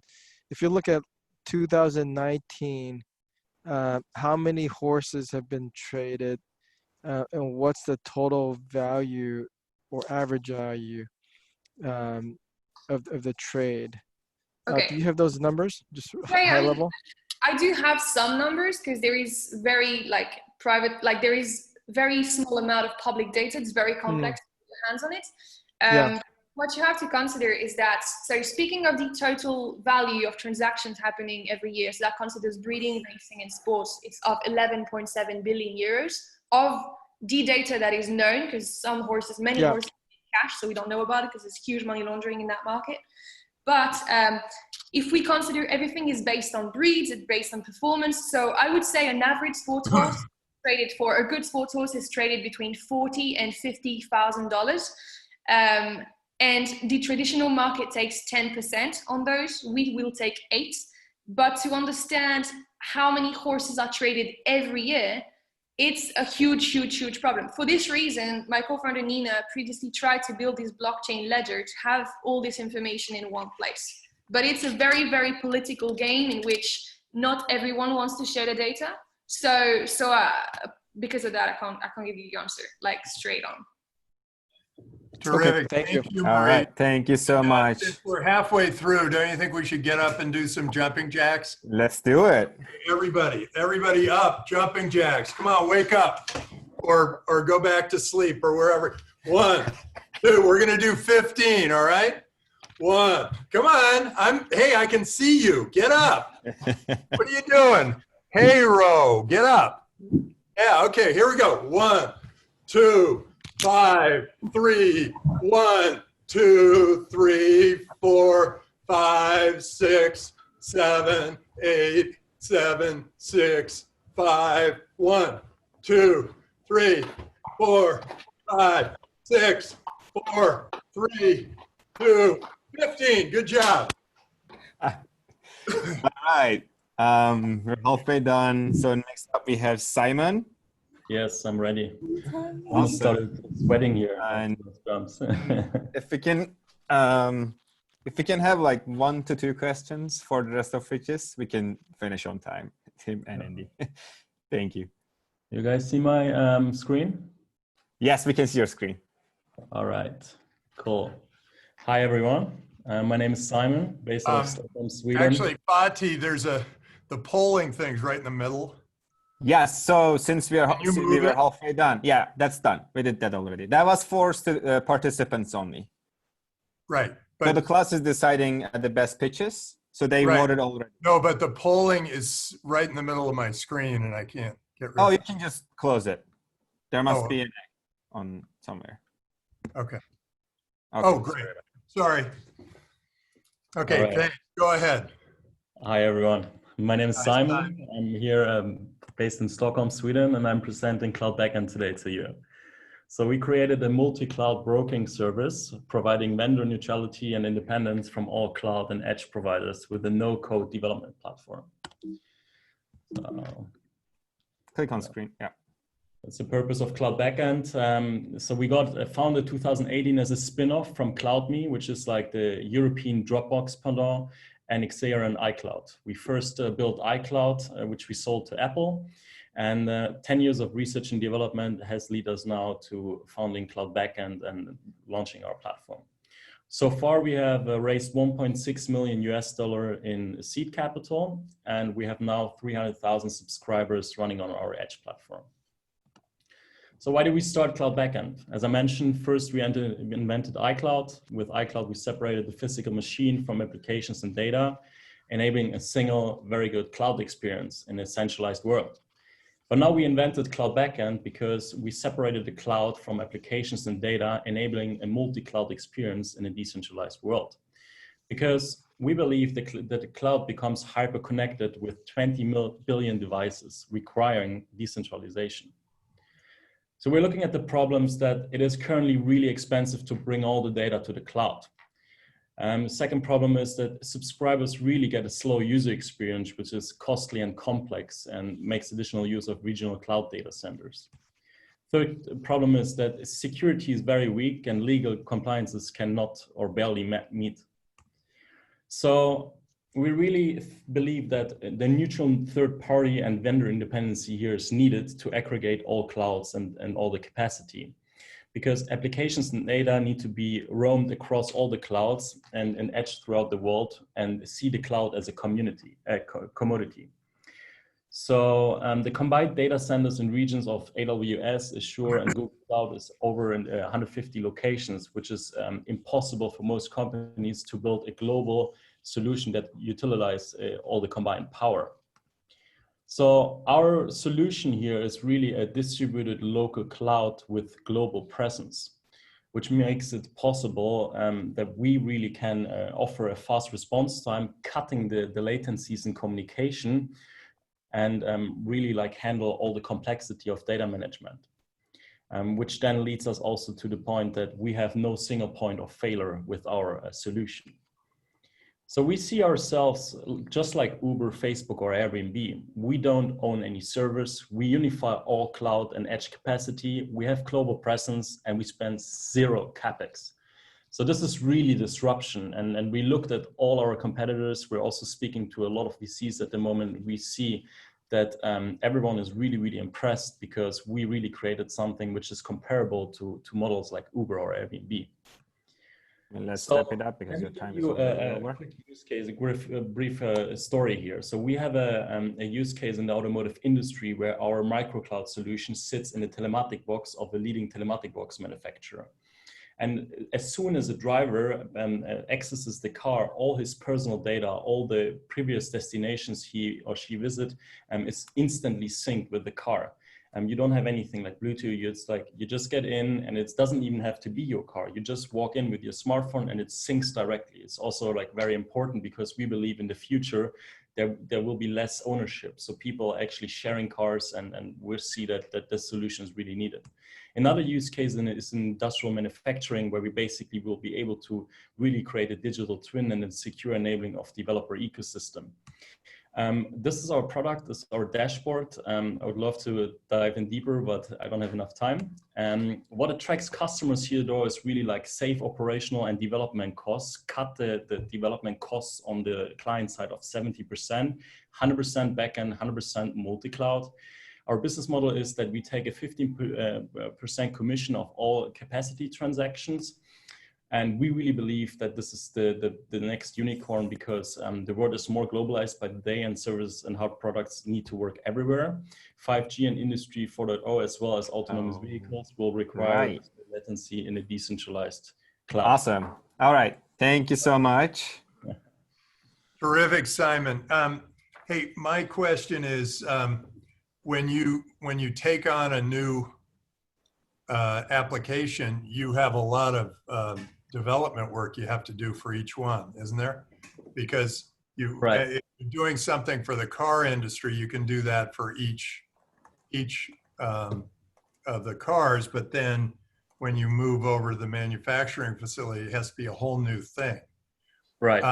So do you find that you are a little bit too like consultative and not as much automative? Right now we are, but as you see in our execution timeline, we're actually getting there. That is fully automated service at the end. So where basically everyone can just pick and choose from our self-service developer portal. So we're like in the middle here right now, where we're actually just about, we launched the first bridgehead version, and next up is the launch of the microclouds. And as you can see on this slide, is really like compared to today's practices, it is very, very much easier and also like more cost effective to apply our solution. And really in the case of industrial manufacturing, we're speaking to very large industrial manufacturing companies. It's very cheaper and more cost effective to use our solution at the end. So you're using your solution, people will use your solution to more localize their application on the cloud. Yeah, and make it faster and more resilient and more secure. Faster and cheaper too?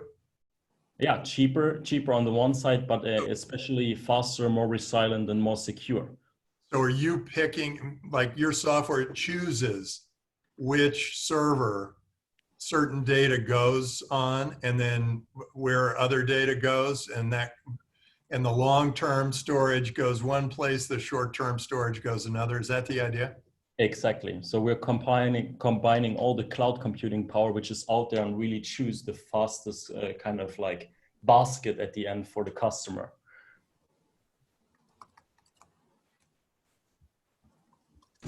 Who pays you? You said 10-20% capacity transaction. Is it Google Cloud or Amazon pays you, or the customer who pays you? So actually, it's going to be cloud vendors. So every time we're trading capacity from their cloud, it will be a negotiated deal, which we negotiated upfront with them. Have you already had any success getting a deal done with any of the cloud vendors? I imagine those guys are very difficult to negotiate with, right? Yeah, and it's not only the public cloud and peering providers you can see here. We're also negotiating directly with telco and telecommunications operators, but also directly then with the automotive companies who then use our microcloud solution, just of the use case I presented earlier, because that basically means that we're creating a new multi-sided business model for also OEM like Audi or Volvo, because they all of a sudden can monetize on the concept that the data is available in their car, and then all of a sudden once this data is like an additional service which they can offer. Okay. But it's a very complex product. I would say it's deep tech at its best, as we call it, and I would love to show you more and also show you a demo in a follow-up appointment. Okay, great, thank you. Awesome. All right, thank you so much. Now we have Horacio.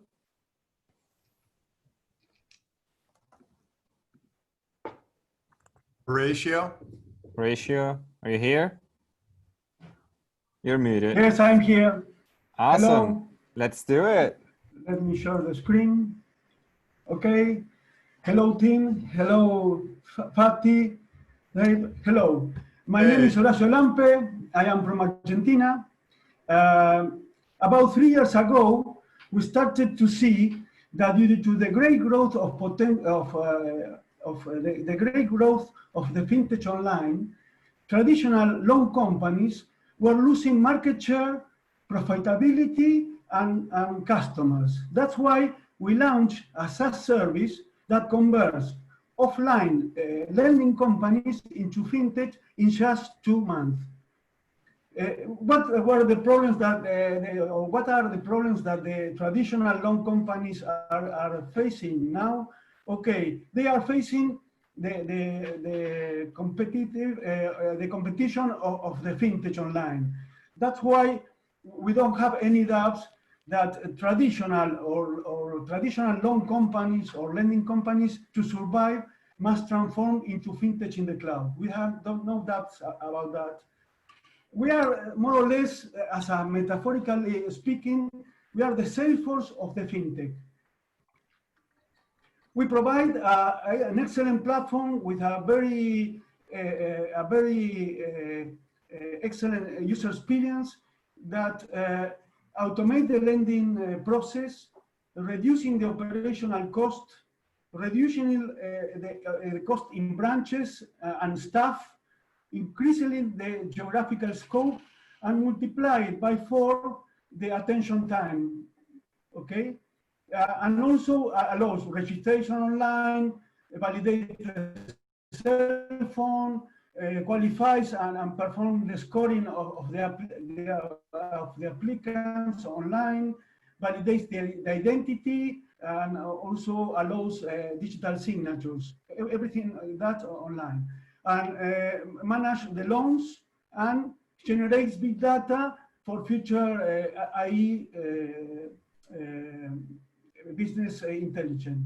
We already have traction. We already implemented 15 traditional companies that are running, and in Latin America are more than 50,000 of traditional lending companies that have to be transformed. That's our market, our target market. And we have a planned revenue for this year to get 130 fintech, to convert 130 fintech with a monthly revenue of more or less a $250,000. And in the third year, we expected to have 100 fintech with a monthly revenue of $1 million. We are looking for money, for smart money, to go global to Spain, Italy, Greece, and in Latin America, Mexico, Colombia, and Brazil. We have now we only have a good EBITDA. We are reaching our customers through the internet, and we are investing all our capital, and also we are reinvesting and generating all the generated revenue. And we are looking, as I said, to go global. And we have very good roadmap with business intelligence, improved decision machine, and regression and prediction with the big data. And we are looking for smart money and mentoring to go global, and funding to get all our roadmap and All right, globally. let's Okay. wrap it up, Horacio. Your time is already Okay. over. It's okay. That's okay. Awesome. All right. You have to invest in me. Call me. Horacio. Great job. Are you paid? Like, is this a SaaS model, or how are you paid by the? A SaaS model. And then is there? Do you get also some money when they make these loans? We are now looking to probably we are changing our business model, because now we are charging a fee of $2,000 per month, but probably we are going to charge a less fee, but with a commission of each transaction. At the beginning, we tried that, but some loan companies didn't want to share profitability. They wanted to pay a flat fee at the beginning, but now we have to try. And so now you think the companies they need it so much that they are willing to pay a fee for each loan? Probably yes, but now we are charging a flat fee, but probably we can charge a fee cheaper than now, less expensive, but with a commission for each transaction. We can charge 1.5% of each transaction. All right. Andy? Yeah, very quick one. So do you have a better underwriting algorithm to help the loan companies to be more efficient? We have an engine of AE and the motor of decision engine that we are taking big data from the I don't know how to say the companies that give a score from us for us. We score the people with the bureaus, or the score bureaus, but we are going to implement with the big data. We want to implement, but we need more and more companies to be on board to have a big data enough to make a score with AI. Awesome. All right. Great. Thank you. Thank you so much. Now we have Carl. Yeah. Hi. Awesome. So just let me share my screen. And while I'm doing that, I want to thank you all for a fantastic program. It's been really interesting. Thank you. So, and I'll move myself over there. If you can see my screen, I can get going. Yep. We can. Perfect. So hi, everyone. For those of you who don't know me, I'm Carl Heltberg. I'm CEO of the company called Sios3. And what we've done with Sios3 is that we've invented a markup language that is designed for building really high quality online applications. Thanks to markup, if you think about HTML, for example, it became the printing press of the internet, populating it with websites, and was the key technology that enabled the entire internet era. We envision Sios to do the same with software, enabling an internet where millions of applications can be built without any complex programming or without any visual limiting development tools.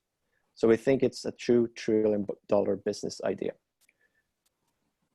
And as a CEO, I'm backed by an extraordinary team with previous exits to Apple, Microsoft, and Western Digital. We also have a stellar advisory board, and I want to highlight my CTO, who actually was the architect of one of the world's most popular web browsers, Opera Mini. Our vision with Sios is to challenge the status quo in the software industry and create a blue ocean in the markets that estimated to be worth over $600 billion in just 5 years. And the key to doing that is our unique markup language that is designed for building high quality online applications. Because today, websites can easily be built with markup, but building web applications is either really complex or it locks developers to limiting visual development tools or so-called low-code products. Because if you look at the features that you could see in traditionally installed software, you often lack those in web applications. And web applications can't work together like installed software can. And if you look at this iceberg, it's intended to visualize how web applications only the top of something that's much more immersive and needs much more functionality in order to be a real software-like usability. So the solution to these problems is Sios 3, and our markup language used by developers to describe how applications look and function. And it makes it just as easy to build really high quality online applications as it is to build a website using HTML. And it benefits every stakeholder in the software industry, all the way from end users that get better quality applications that actually works on any device anywhere in the world, almost without latency. And software companies can launch their services quicker, build better quality solutions, and have a really cost-efficient and minimal time to market. Whereas developers aren't locked to visual development tools or stuck with writing tons of complex JavaScript code. And the key to launching a technology like Sios couldn't be better, as software is inevitably moving online. And this is from Microsoft's Ignite conference last year, where they see a demand for over 500 million business applications that are going to get created in the next 5 years. And we see Sios as the core technology to meet that demand. Yeah, so it's free for developers to use, but we charge a recurrence license revenue since it's a premium product from software service companies and enterprises.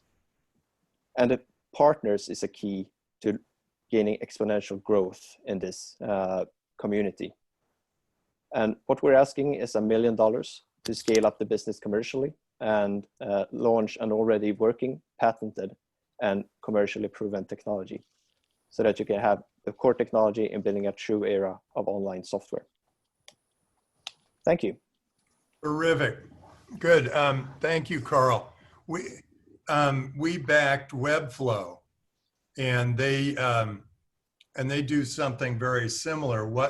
How is it? And Webflow is well on its way to no-code software.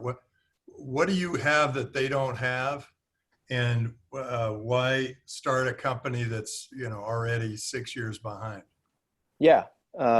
So actually, I had a backup slide for that since I saw your feedback on my 1-minute pitch. Good. You did. And the way we see it is that today you build stuff with complex JavaScript coding if you want high quality applications. Look at Google Docs or Office Online, for example.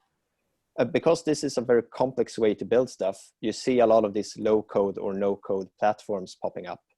But they are actually built on the same core technology. They are built with JavaScript, and they actually lock developers to the components and the way you develop things in these visual tools or in this low and no code products. And the key differentiator here is our markup language, and that Sios can actually be used to build these types of low code, no code solutions. So if you think about the companies I mentioned on this slide, BetterBlocks, Mendix, and OutSystems. OutSystems has raised $400 million in VC funding. You can actually use Sios to build OutSystems. You can use Sios to build a solution like Webflow. And of course, the key differentiator here is that neither of these are based around markup. and maybe I don't understand. I mean, not a software developer. I was a long time ago, but what is markup? So markup is a way for, on a higher level, describing how you want things to look and how you want them to function. And then there is another component, which is the deep tech component of SIOS that I didn't mention here, that actually interprets this markup language and gives these applications the behavior of installed software. And this is also a technology that we've been able to patent with 18 issued US patents from the same patent agency that Microsoft uses in Seattle for their operating system patents. So if you think more about what Flash or Silverlight or those types of technologies enabled for rich internet applications, SIOS does the same, but it doesn't require any plugins or any installations for developers or users. All right. All right. Thank you so much, Carl. Thank you. Now we have Tom. Also, Tim, if you don't remember it, you actually met with Daniel a couple of years ago in Hoffman Bay. It sounds very familiar. Yeah. So I happily talk to you some more about this and how long we've come since you offered to acquire this from Daniel. Okay, terrific. Perfect. Awesome. Thank All you. right. Now we have Tom. Oh, hey, Tim. Hey, Andy. How are you? Great, great. Let's start. Great. Thank you. Let me just make this full screen here. Mm-hmm. And let me know when you can see that. We can see your screen. I see, great. Awesome. Thank you. Awesome. The visionary computer scientist and CTO of Xerox, Mark Weiser, he believed that the most profound technologies are those that somehow disappear. Oops. Can you guys hear me okay? Yep. I can't hear you. Let me go back to my internal speakers.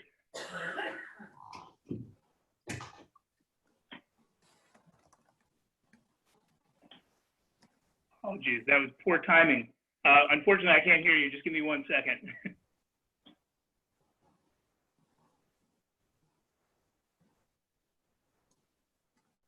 We can actually hear you. Thank you so much for holding that. So the most profound technologies are those that that manage to disappear. And there's probably no greater example of that right now than Apple earbuds, right? Apple managed to create a $12 billion business by simply cutting the cord. And I'm gonna just do that right here.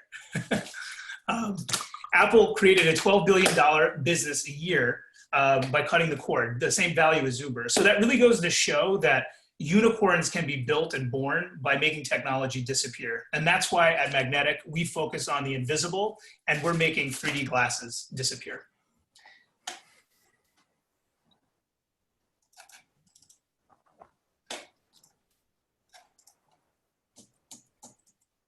And no control over my keyboard either. It's okay. Let's keep going. Unfortunately, that's a part of our training here at Draper University. We want to have some technological flaws so that people have to think on their feet. Usually for me, it's a good omen when that happens. So I guess I'll just, I'll jump into the next part of it. You know, imagine that you're Tony Stark and you're visualizing and working with 3D content in your hands and you don't have to wear glasses. Those are the type of superpowers that we're looking to deliver to consumers everywhere. Right now, Magnetic 3D is in market, and we're delivering our technology right now. Let me just Tom, I got you. Your slide is already on the screen. Oh, okay, great, thanks. Yeah. We're the leader in glasses-free 3D technology. We've been delivering solutions for digital signage and Pro AV to the industry for the last 10 years. As a result of that, you can go to the next slide. We've done over $8 million in revenue. And maybe I can take back over the screen here. No, keep going. That's Sure. good. We've sold over 1,000 screens, and we have a strong IP portfolio. We're partnered up with Philips. We have 150 patents that we've licensed from them. We're also creating our own intellectual property. We've got our own trade secrets, and we've got a great platform. Our team, if you jump to the next slide, has really been around the block. I myself worked at ABC and Disney. I'm the founder and CEO of the company. My name's Tom Zarega, in case I didn't add that before. John Brashante, he's comes to us from Starwood. Andy Gellis, who's our chief content officer, he launched IMAX in China. He was the head of film and distribution there. And we've also got Richard Von Riesen, our CFO, who comes from the venture space, and he's heavily entrenched in healthcare products. He worked at United Airlines, and he's done a ton of stuff in aerospace and defense work. And we've successfully brought product over the last 10 years to market as a team. The problem that we're solving is a pretty obvious one. Consumers love 3D, but they hate wearing 3D glasses. I mean, 3D has actually been trapped in the movie theater for over 100 years. VR is trying to solve that, but they're doing it backwards by taking the technology and they're putting that headset on your head. And in fact, glasses and VR as a technology are the barrier to entry because you have to wear the technology. At Magnetic 3D, we have a very elegant solution to this. The TV wears the glasses instead of the viewer. If you want to jump to the next slide. So what we've been able to do is take a proprietary lens technology and affix that to the front of the LCD display. That combined with some proprietary electronics and an elegant software platform, we're able to enable creators that use off-the-shelf platforms like Unity and Unreal to produce content volumetrically. So if you can imagine all of these people out there that are creating great 3D content right now, they're still only seeing it on a 2D display unless they put on one of these headsets. We're freeing them and we're unlocking that content in glasses-free 3D. You can go ahead a couple slides.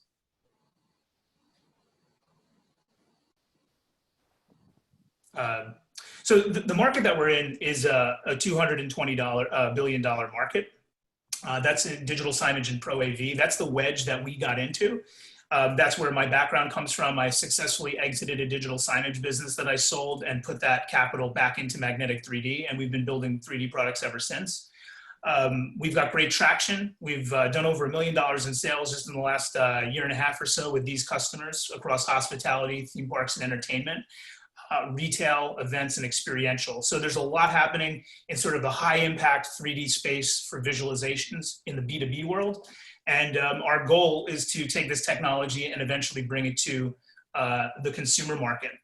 The product roadmap will take you from Pro AV 4K products all the way through what we believe is not too far ahead, that reality of having an 8K consumer product that's in the home. On the left side of that, you're really looking at Pro AV and digital signage B2B, and then a market that's evolving to include spatial computing. From the financial projection side, we expect once we're capitalized that we'll be able to take the company to $80 million in revenue in just digital signage and Pro AV. But the market is obviously much bigger than that as we get into interactive kiosks, desktop systems, and in consumers. So summing up, we're in market, we've got great technology. We've got a B2B market size that's pretty big just on its own, but the upside potential is huge. We're talking hundreds of millions of TVs. And we're raising $3 million in capital to scale the business. And we hope you'll join us in reinventing 3D and VR for glasses free. Thank you. Awesome. Great. Thanks, Tom. The question I have is a couple of things. One is the things you showed, now they were all shown in 2D, had a piece of it coming out of the screen, but isn't this like all that hologram technology where it's really behind? You see it in 3D, but you see it kind of behind the screen. So our technology differs in that we actually create a 3D effect that comes off the monitor, and the larger the screens get, the more forward projection you have. You actually get volumetric space in and out of the display. You get like 25 to 30% pop forward, and then the rest goes back into it. Well, that'd be fun to see. Do you do billboards? Because we're actually thinking of putting up a billboard on 101. So getting to billboards is something that we're thinking about a lot. We've got some partners that are investing and onshoring micro LED technology that we think is going to be a huge driver. When it comes to 3D technology, you need to have a really dense pixel count to be able to add the 3D lens and get a high quality image. So the answer is yes, but it's going to require R&D to go over 100 inches. Technically, the technology is right now on LCD, but then we'd go to LED to do the billboards.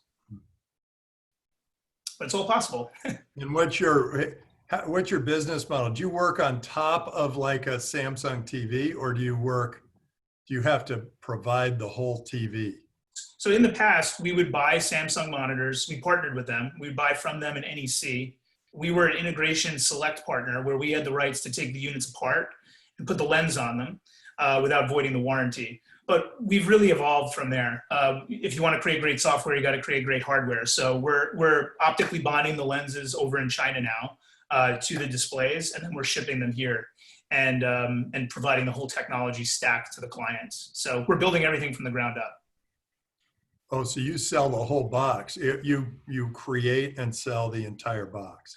For sure, yeah. To give you an idea of cost, like a 50-inch or 65-inch monitor, like you might have at home, is going to go from anywhere from $5,000 to $10,000, depending on what you add to the package, including service and support and maintenance for 3 years. All right. Thank you so much. Quick question. Have you heard of a company called Stream TV? Yes, I do know them very well. How are you different? Well, they focus on the consumer market initially. We went to B2B because we knew we needed to create a great product and create high quality content.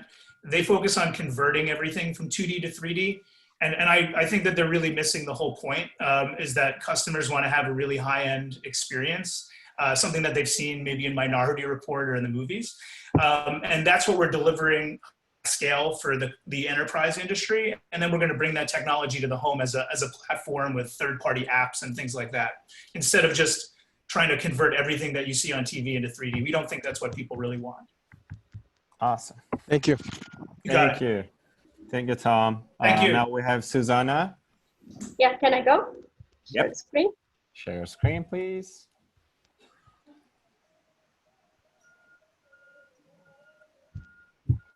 You have 5 more pitches.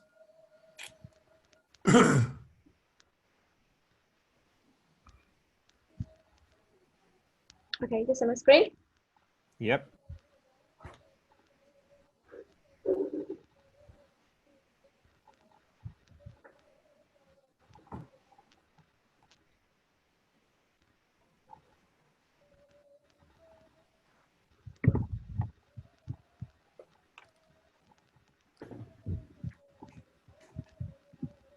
Okay, so hi everyone. My name is Susanna and I'm the co-founder of Jarvis. Jarvis is a software for IT and telecommunication company call centers that listens and analyzes client voice and also support agent voice to detect both customer and support agent behavior by performing a voice sentiment analysis.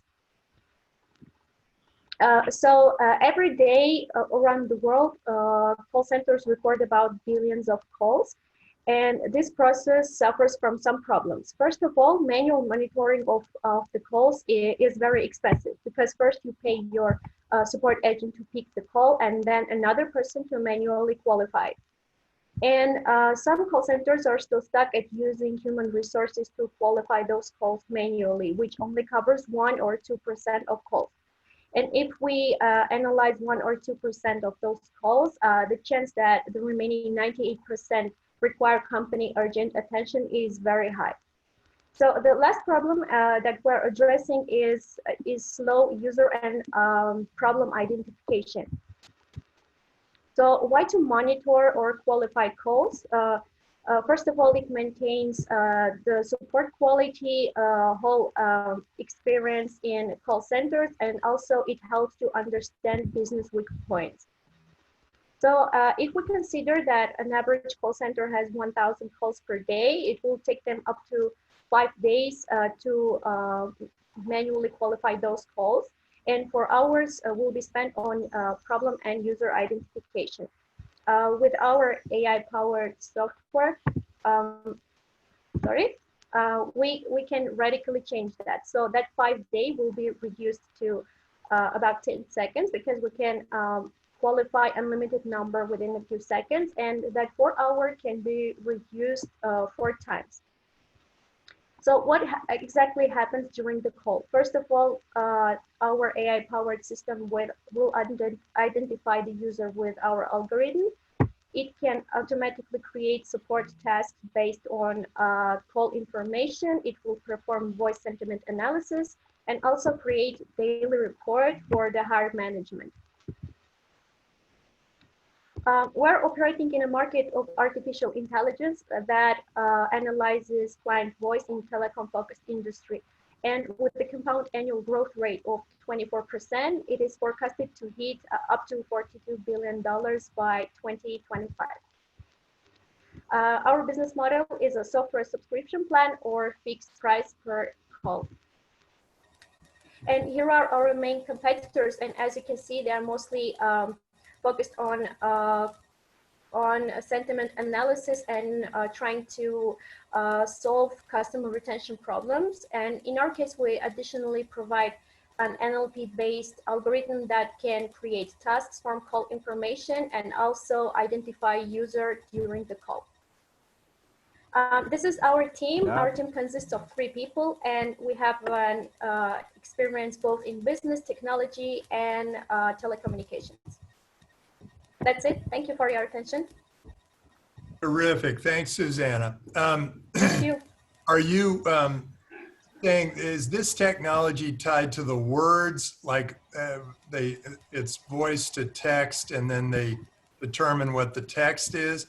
Or do they actually get sentiment analysis by emotional rising and falling of the conversation, or both?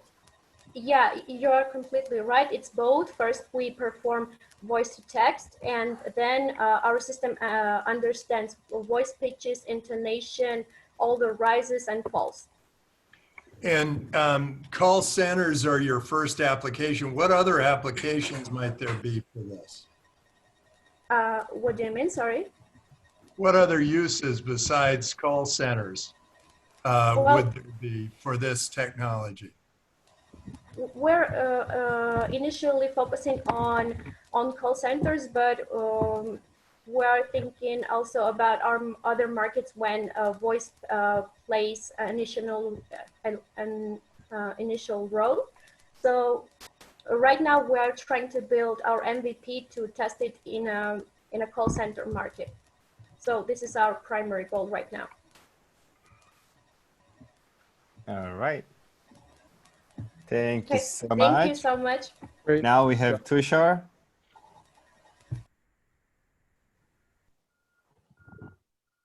Tushar. Sure. Can I start? Yeah, you can share your screen and let's start. Visible?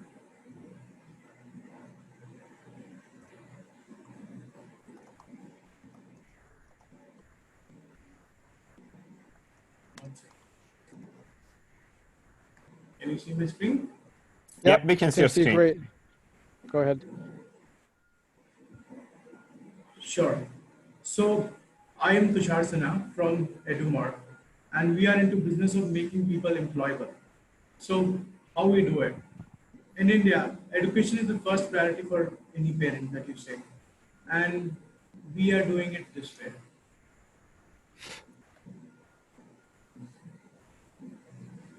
Our umbrella company is Edumar, and our new product is Edumar Pro. We are trying to make Indian engineers employable, which is a holistic development platform. And we're also working on the education super app named Edomnia. We are powered with Skill India, which is a government initiative. We can see here 90% of Indian adults earn less than $1,200, which is around 12,000 rupees, which is around $150. And we can easily see that youth unemployment rate is around 23% in year 2019, which is going more than around 5% rise every year. So how we are fixing it? We are fixing it from the root exactly. First, the key highlights are we are the first web VR platform We also have multilingual content, seeing the culture and more than 22 languages in India. We have Alumni Connect, so wherever you want to go, you can connect to the alumni of the college. We have affordable solution because India cannot pay much. And this is the team which is doing so.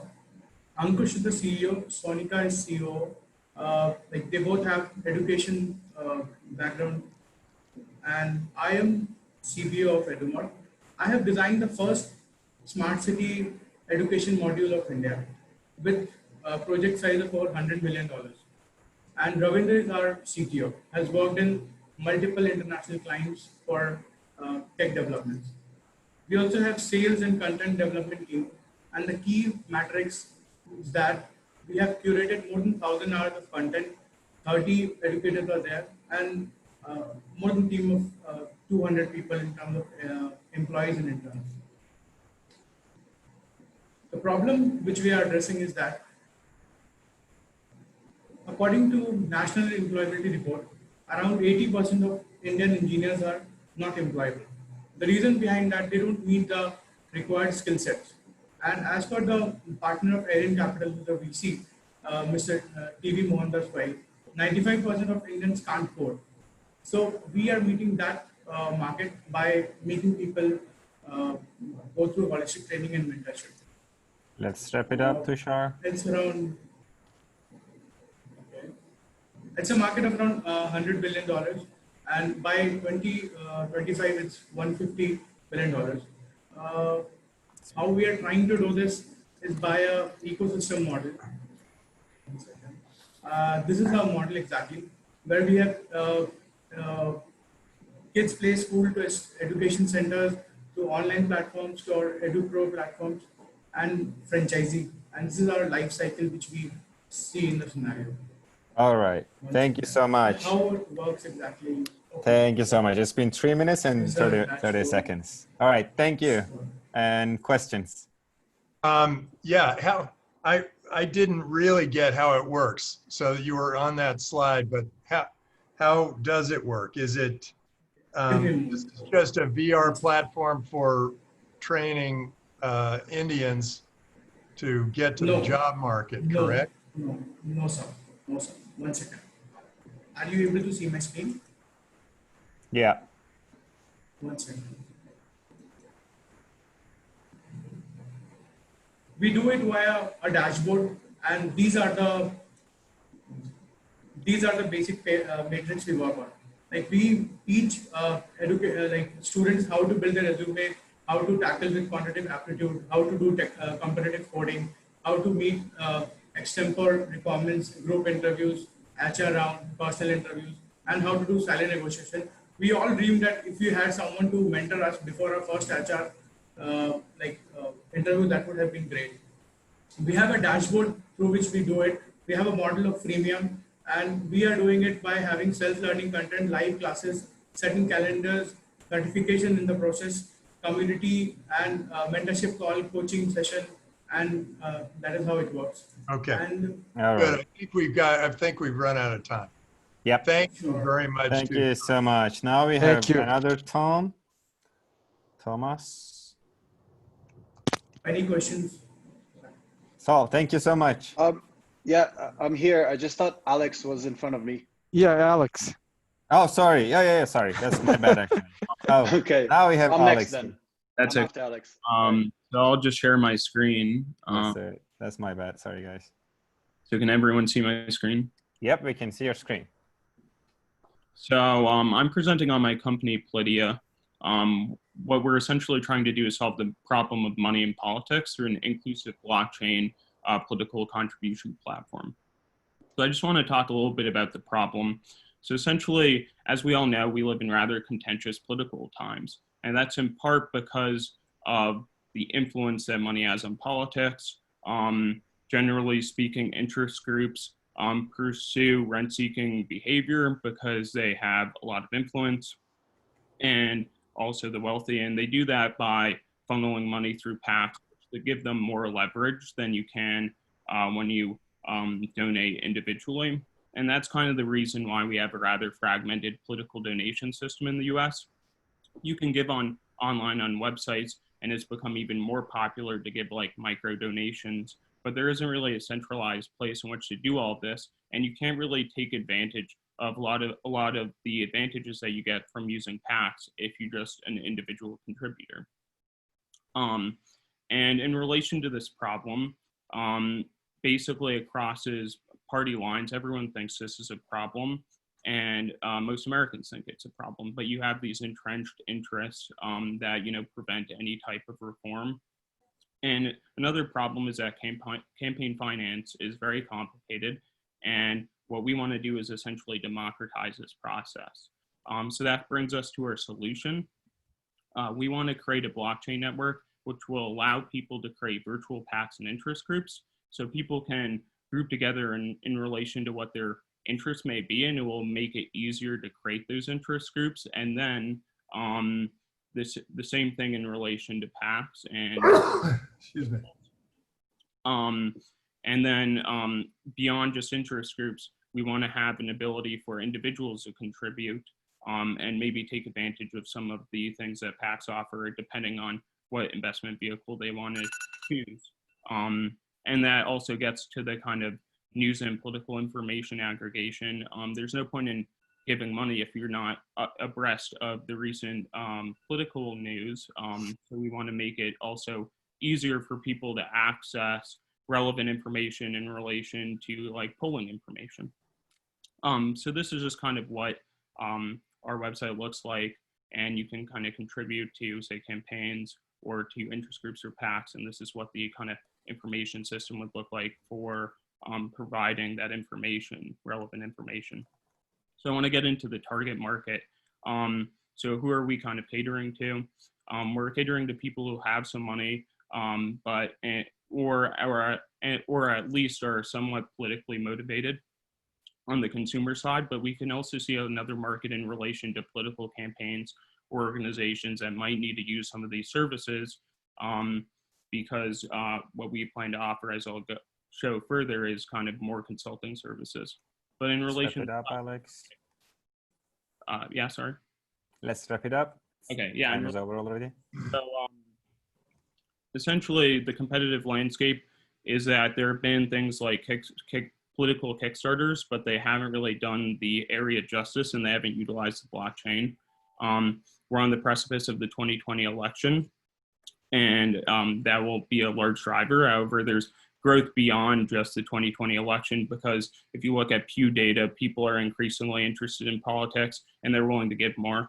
And in relation to our competitive advantage, we'll have first player advantage, and we've already gotten places in relation to the development. In relation to our revenue model, we'll take a percentage of transactions, and we'll also eventually offer a SaaS offering for governments and campaigns. All right. Tell me something, Alex. What is the problem you're solving? It looks like, yeah, sure, there are all sorts of problems with, you started with the change in the way politics and money work, but this doesn't solve it. This just enhances it. It's just, you're just making it easier for people. I'm making it accessible to a larger market, because right now the people who can take advantage of PACs are large organizations or wealthy individuals who have the means to actually create those organizations or vehicles. Not everyone can, and the idea is if what you're doing is making it easy for people to create PACs, yeah, of other people who have one issue that they really care about, and they can send money according to that, like aggregate and then send money and influence the politician. Exactly, and it's more of a decentralized process. So using smart contracts, you'll essentially have a governance framework in which you can coordinate a mass of people around a certain issue, versus right now, say you have like a gun lobby or interest group. You know, a lot of that may not be representative of most Americans, or maybe I mean, technically it is, but technically there could be, you know, contrary groups that may want to be started, and the idea is just to democratize this process. All right. Great. All right. Thank you so much, Alex. Now we have Tom. Okay, let me see if I can share my screen. All right. You guys see it? Yep. Yep. Okay. Looks great. Hi, everyone. Hi, Tim. My name is Tom, and I'm the founder and CEO of Satsback, a platform that is accelerating Bitcoin adoption globally. So we believe there are three main problems with Bitcoin onboarding and adoption today. In most markets, it's still hard to purchase. Bitcoin price is volatile and is seen as a risky investment. It's definitely misunderstood because the first step in understanding Bitcoin is to get a small amount of it, but it's really hard to convince someone to buy something they don't understand. Our solution is Satsback, the easiest way to earn Bitcoin. Satsback is a shopping platform that refunds a percentage of what you spend online in Satoshis, which is the smallest unit of Bitcoin. With Satsback, users earn Bitcoin as a reward when they buy things they would anyway. They learn about it by experiencing it and start saving in digital gold. Bitcoin as a reward also solves it's too volatile problem, because when you receive something for free, you're obviously not too worried if the value of it drops slightly. So the product is really simple. You create an account on our web app and browse a list of online stores. You click on links that redirect you to the store and you buy as you would normally. Moments later, Bitcoins that you saved end up in your account with us. This is how our MVP works, but we are working on a browser extension that will enable users to activate rewards whenever visiting a partner's website without having to go to ours first. The global e-commerce industry will exceed $4 trillion this year, and probably more because of COVID. The specific industry we're going after, though, is cashback, which drives 5% of all online sales and is worth at least $100 billion. Our attack plan is to offer our platform in a SaaS business model to Bitcoiners globally. This way we can expand quickly without needing a massive team and a lot of funding. We use a tried and tested affiliate marketing strategy where we partner with merchants who pay us a commission for driving sales. We exchange that into Bitcoin and share a majority of it with our users. What's left over is profit. We have a number of competitive advantages. One obvious one is that Bitcoin is the best performing asset class of the last decade, earning rewards in an asset that is absolutely scarce. And nobody likes to wait for their rewards. So by using the Lightning Network, we're able to send rewards as little as 10 cents with no cost to the user, which is impossible with the legacy systems. And last but not least, all Bitcoin businesses benefit from Bitcoin's network effects. So in under a year, we were able to get accepted to affiliate programs of over 200 local and international brands. Our goal is to have 500 by the end of the year.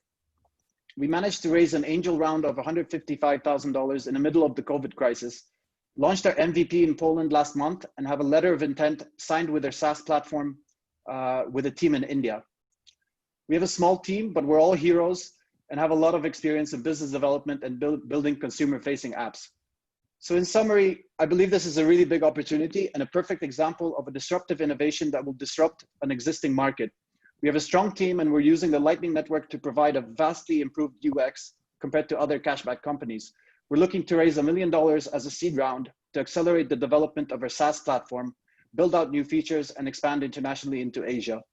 A fun fact is that we're working closely with one of Tim Draper's portfolio companies, OpenNode, so supporting us would indirectly bring value to them.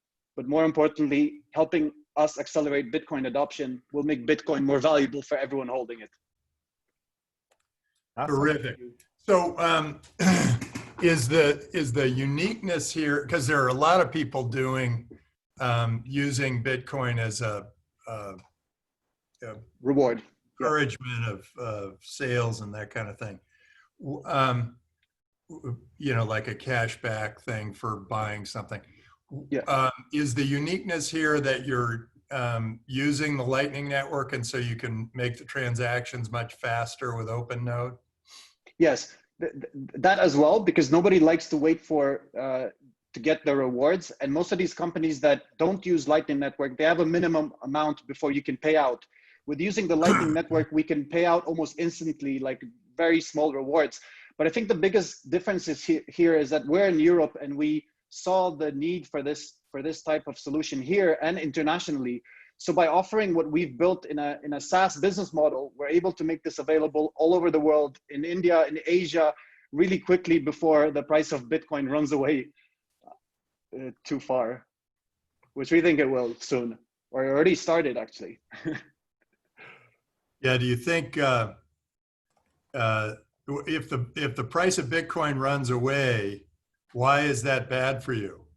I would think it's good, but we'd like to try to onboard and enable people to earn rewards when it's still not too expensive, so they can really experience the rising value of the rewards. Because like if your prediction comes out anywhere to be true, a few percent of a Bitcoin back reward could one day refund the whole purchase amount, if not more. So we really want to get people in early. Yeah, that's probably a good idea. All right. Any other questions, Tim, Andy? No, it's great. Awesome. Thanks, Tom. Thank you. Now we have, now we have Pedro. Awesome. That was nice. Loved it. Yes, we can see your presentation. Okay, cool. So first of all, hi all, my name is Pedro, and I'm here to present to you Raise AI. Would it be awesome if, would it be awesome if all companies of all sizes and profiles could benefit from the latest machine learning developments? Not only the top ones.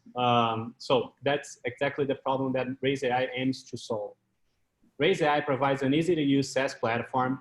When I say easy to use, I really mean it. I'm talking about simple spreadsheets, and that's all we really need to make predictions. Since we add a lot of techniques, proprietary techniques like data augmentation. So when the user just uploads a list with cities, we add the GDPs of these cities, the weather on these cities on these dates, and all sorts of data that not necessarily the company had beforehand, but we do. And that makes our predictions better. Those predictions, like how much money a new branch would make in a year, these are much better done with those with this augmented data technique. And also really important to our solution is an easy to use data integration. So for instance, unfortunately this is only a single slide, but we have a very cutting edge technology for spreadsheets integration, obviously, and APIs, and also ERPs, so that we can take all the company data that we can, okay? So all of that is to reach our vision. What is our vision? Our vision is that every business will benefit from machine learning to make better business decisions, from huge national chains in the left side to small mom and papa shops in the right side. All of them using their own tools like web and data API integration, or file upload and mobile apps. And Raise AI will lead this market. So how will we get there? How will we get traction? We will first approach the pro and large enterprises. Is that it? Okay. The large enterprises. We can wrap it up. It's okay. Okay. The large enterprises to get some live experience from our own software, but always have an eye for the light plan where the smaller business will come. So in a nutshell, we are raising about $100,000. We aim to reach these KPIs, which are easy UX, so less than 2 hours to onboard a new client, and also some validation on sales. Most of the money will go to the technology, and thankfully we are based in São Paulo, so $100,000 is worth a lot of money here in Brazil. So last but not least, the team, I will be leading the business development and the technology. I'm an experienced founder myself. I sold the company in the end of the last year, so I'm now free to focus on Raise AI. I'm also bringing Valmir Afonso, which is the head of product of a checkout that is that has more than $1 billion turnover yearly, and Vitor Oda, who is the lead sales in Uber Eats in Brazil. I believe that this team will bring Raise AI to lead this market. All right, awesome. Thank you, Simon. My question is, when have you found what the issues are with the customers? Because my guess is the big companies, they have lots of data and they can do this, and they probably have this in-house. The small companies don't have that much data. So you're going to have to go after mid-sized companies, I think. And they are going to be, sometimes they're a little slow to move. And then their data quality is not good enough to get any kind of machine learning out of it. So how do you get there? I mean, I see where the vision is, like when every company uses all data and everything's beautiful and we're all using machine learning, but I'm having a hard time finding how you get, who are your first customers going to be, that kind of thing. Okay, so first, we will, you're right. We'll probably get more data from larger companies.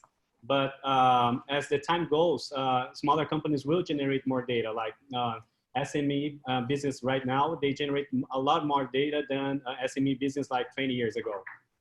Since they use more tools, they are more connected, and they do more business online.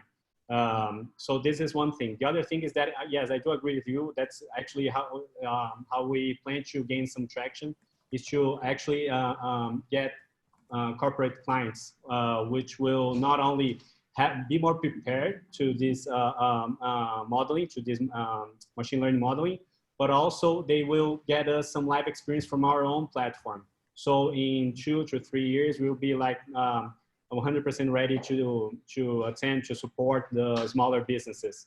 So that's about it. That's our vision. First, attend the large to mid companies, and then the smaller business. All right. Awesome. Thank you so much, Pedro. Now we have Mike. Hello, and everyone. This is going to be the last pitch of the day and of the session, actually. What a pressure. Awesome. But Meanwhile, don't leave, because we got graduation. Yeah. Absolutely. Okay, so meanwhile I share my pitch. I just wanted to say that as much as we are heroes and healthcare workers are heroes, truck drivers are heroes lately, and that's why I'm presenting today a new kind of digital freight forwarder called NTK Logistics. Okay, did you know that 32% of transportation companies still use manual processes in 50% manual steps in 50% of their processes? 1/5 of the trucks on the road you can see is driving empty, and there is a lot of inefficiency in the market with 1.7 million transport companies within the US and EU. What is our mission then is to disrupt this road transportation industry, helping it to reach a new level where customers can ship freight into our marketplace, ideally saving time, saving CO2 emissions, empty mileage, and helping customers get more control and transparency throughout their processes, especially when a market where small and medium businesses spend over 4 hours to hire a truck, and a market that is that much fragmented, our help is needed. How it's needed. Basically, you need to look at how our shippers are buying transport services at the moment. They use expensive freight brokers, all yours that only want to work with big corporations. Digital load boards that are expensive, also a posting platform that works kind of DIY platforms. This is a time expensive process, especially when you think that the market is going to double down by 2050, and where the US market is showing a 1 trillion size already, and the European market 341 billion size. In order to position it ourselves in the best way possible, we actually studied the market, made a market research, and realized that most of the old players are still playing on relationships while being offline, while the new players are trying to automate everything. We had Uber Freight in our office last week, and they came to learn how we could open with them a market in Spain, and how they could learn from us, actually. And how they could learn from us is looking at the market volatility. Here is the Brexit charts of offer and demand of trucks, and you can see that every time there is a Brexit date coming, prices are going up like crazy, and people are losing their mind looking for a truck. The power of freight broker is key to manage volatility. But how do you manage volatility? You help shipper block prices in advance. You help them through automated auctions and smart contracts to manage bill of lading. Trustworthy ratings are key in a market where you can still buy reviews online. And predictive analytics are key also to help shippers lowering their expenses and understanding more about the markets. But this market is so fragmented that freight brokers are key to help shippers find out who is the best broker and how to help them. You need to provide them an app. You need to provide them instant payments to ease the flow of money around this industry. Third-party apps are critical for them to be more efficient, and you need to help them being able to work remotely and have an automated workflow, especially during this COVID-19, remote working is key. Leveraging relationship is our job actually, and we have experience in this industry. We have people also coming from Typeform, for instance, which is a tech startup in Barcelona, but we have a lot of experience. We come from C.H. Robinson and OnTrack. C.H. Robinson is actually one of the biggest third-party logistics in the world with 15 billion turnover. So our goal this year is to reach 4 million in sales, and we're about to get there. We have a margin of 10%, and we'd like to increase it over time to 13 or 15% as soon as we can automate this business model. We'd like to create also a subscription model for our customers to be able to block in the best features and the most used features they use on a daily basis, basically. And how do we do this? Basically, we're going to ask you today 150,000 euros or dollars, as you wish, to be able to hire a developer to build this platform. Keep the freight brokers we have at the moment, automating more processes as we go, and 10% for the legal and sales fees as we need to promote ourselves and have a license. Thank you very much, everybody. In this sense, just to finish. How much revenue do you have so far? Okay, so at the moment we have 3.5 million since we started, and for this year, 2.8 million. And if you look at the slides I'm presenting at the moment, you can see the customers we've worked with since the beginning. You have Mercedes, DHL, Geodis, so big logistic provider, but also big customers. We are really into the automotive industry, and our expertise is really needed to find a truck when they need to be on time to reach new market or just supply their warehouse. So are you taking the extra space that's not being used and automating the use of that space, and that's how you're saving everybody money? How we're saving everybody money basically is by helping shippers identify the right trucks to work with, because most of the time at the moment shippers define the right transport company by just if they have a license to operate or not. Freight forwarders do not have a license, and in that sense the market is so fragmented that they need help to basically navigate through all those providers. So that's what we are doing at the moment, but manually, and we're looking to digitize that model. Thank you very much. All right. Terrific. Great. Awesome. All right. Thank you so much. That was all. So now, Tim, Andy, and Astra, I'll put you guys in a Zoom room so you guys can decide the winners of the day. Let me do that really quick.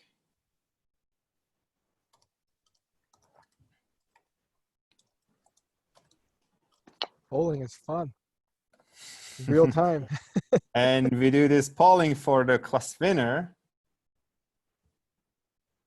Breakout. Okay. The breakout room is ready. Tim and Andy, you guys are going to be there in a sec. All right. Awesome. Let's give 30 more seconds to this poll.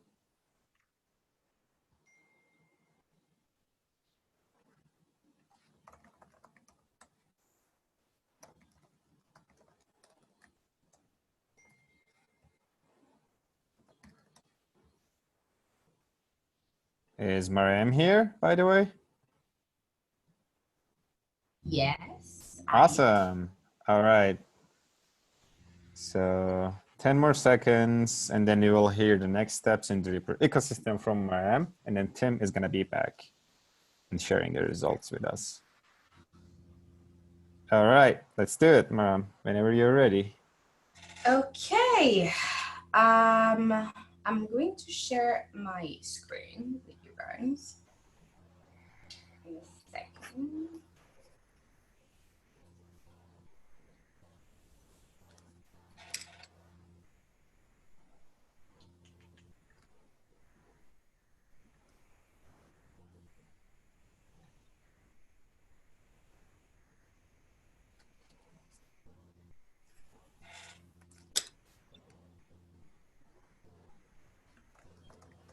Okay. So, can you guys see my screen yet? Or is it still charging? Not yet. Okay. It should come up.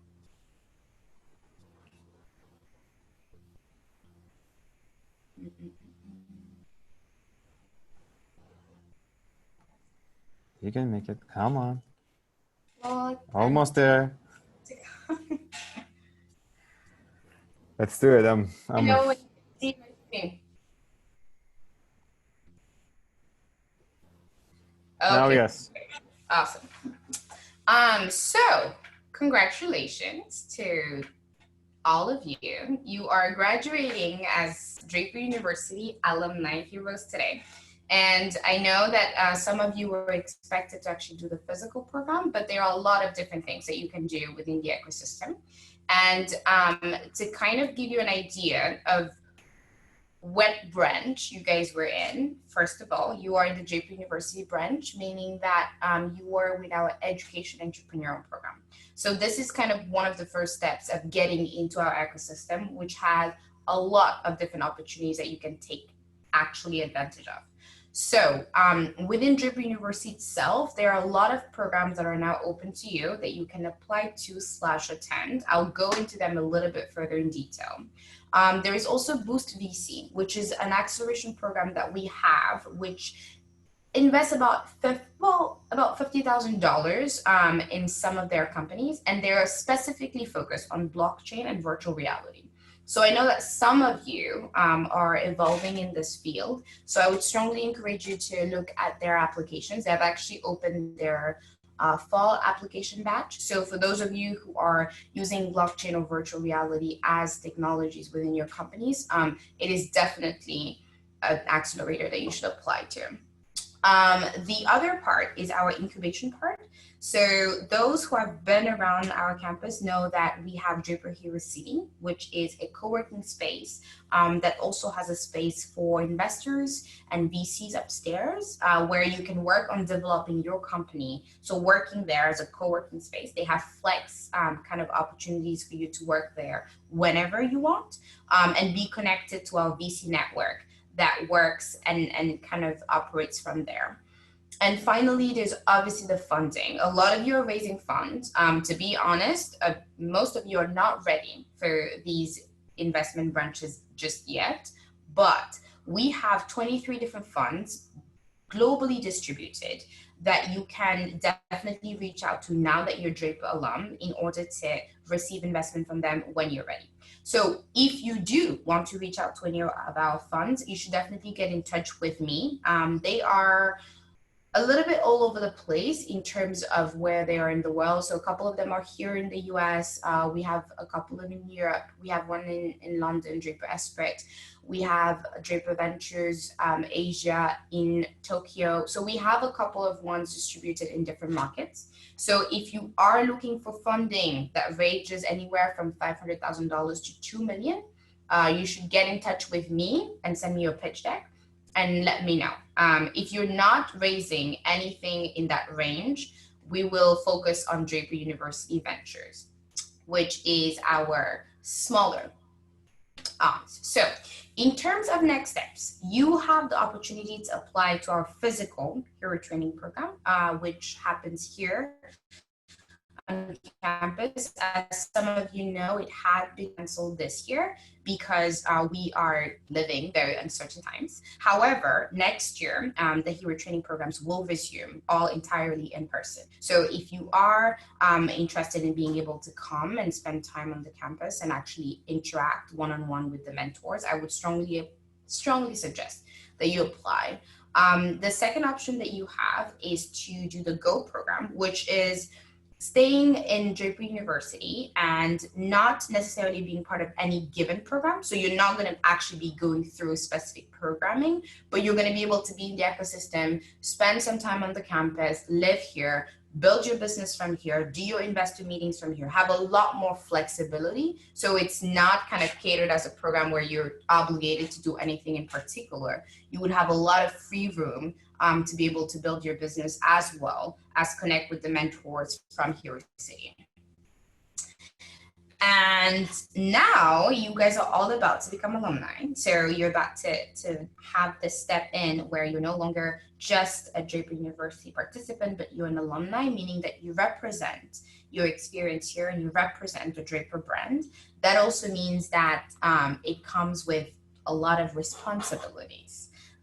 We as an ecosystem will do everything in our power to make sure that we provide you with the resources that you need in order to be successful. But that also means that you need to be reaching out for these resources. So one way that you can do that is that you can go into further acceleration, as I mentioned. So you can continue doing acceleration programs with us or any of our partners, and that includes Techstars and our accelerator partners around the world. So if you are interested in further acceleration, please email me and let me know the accelerator that you're applying to. For the most part, we have connections in a lot of different accelerators worldwide, and we will be able to send in a recommendation or put in your application forward. The second thing is corporate innovation labs. Again, for those of you who have a product that's a little bit more built in, who are looking to do B2B partnerships, and who are trying to get into specific corporate innovation labs, we have a couple of partners globally distributed. And it would be a very big pleasure for us to connect you to any of our corporate partners. So some of them are in the aerospace. We have partners like Turkish Airlines, Sephora, Visa. We've worked with BBVA, ING. So we're very connected to a lot of different corporations that we can reach out for you to. But again, you have to do the work of getting in touch with us and letting us know why you would want to get into one of those labs. And early investment. So most of you are actually more in the early investment range. So it means that you're more in the pre-seed to seed stage. And what that means is that you're eligible to receive investment from Draper University Ventures. As you have now passed kind of the acceleration, the first step of getting into the ecosystem and becoming Draper alumni, you can have access to early investment from us. So we invest about $100,000. So that's DUV. And the only thing you have to do if you want to be considered for this range of investment is you have to send me an email. I'm going to give you guys my email at the end. So you have to email me, but the title should say your name /DUV. So if you're interested in receiving investment from us, just send me an email with your pitch deck, a brief about your company, and availability times that you have to speak. And then we'll get in touch with you. We'll do a call. We'll do a much, much lengthier pitch than just 5 minutes to better understand your business and to see if this is something that we will be able to invest in.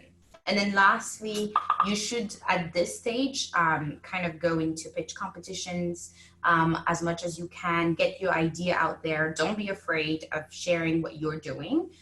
Because the more people you share it to, the more you can collaborate with people who can help you build it further, and also the more chances you actually have into growing your company. So feel free to apply to pitch competitions and don't be kind of afraid of doing that. So that was kind of the wrap up about our ecosystem. Like I said, so I will share with all of you my email and you can get in touch with me in order to learn what your best option is. If you don't know what your best option is, you can also email me and we can schedule a call to talk about it. We can look at your business and look at what is the best step that you can take, whether it be further acceleration or actually going for investment.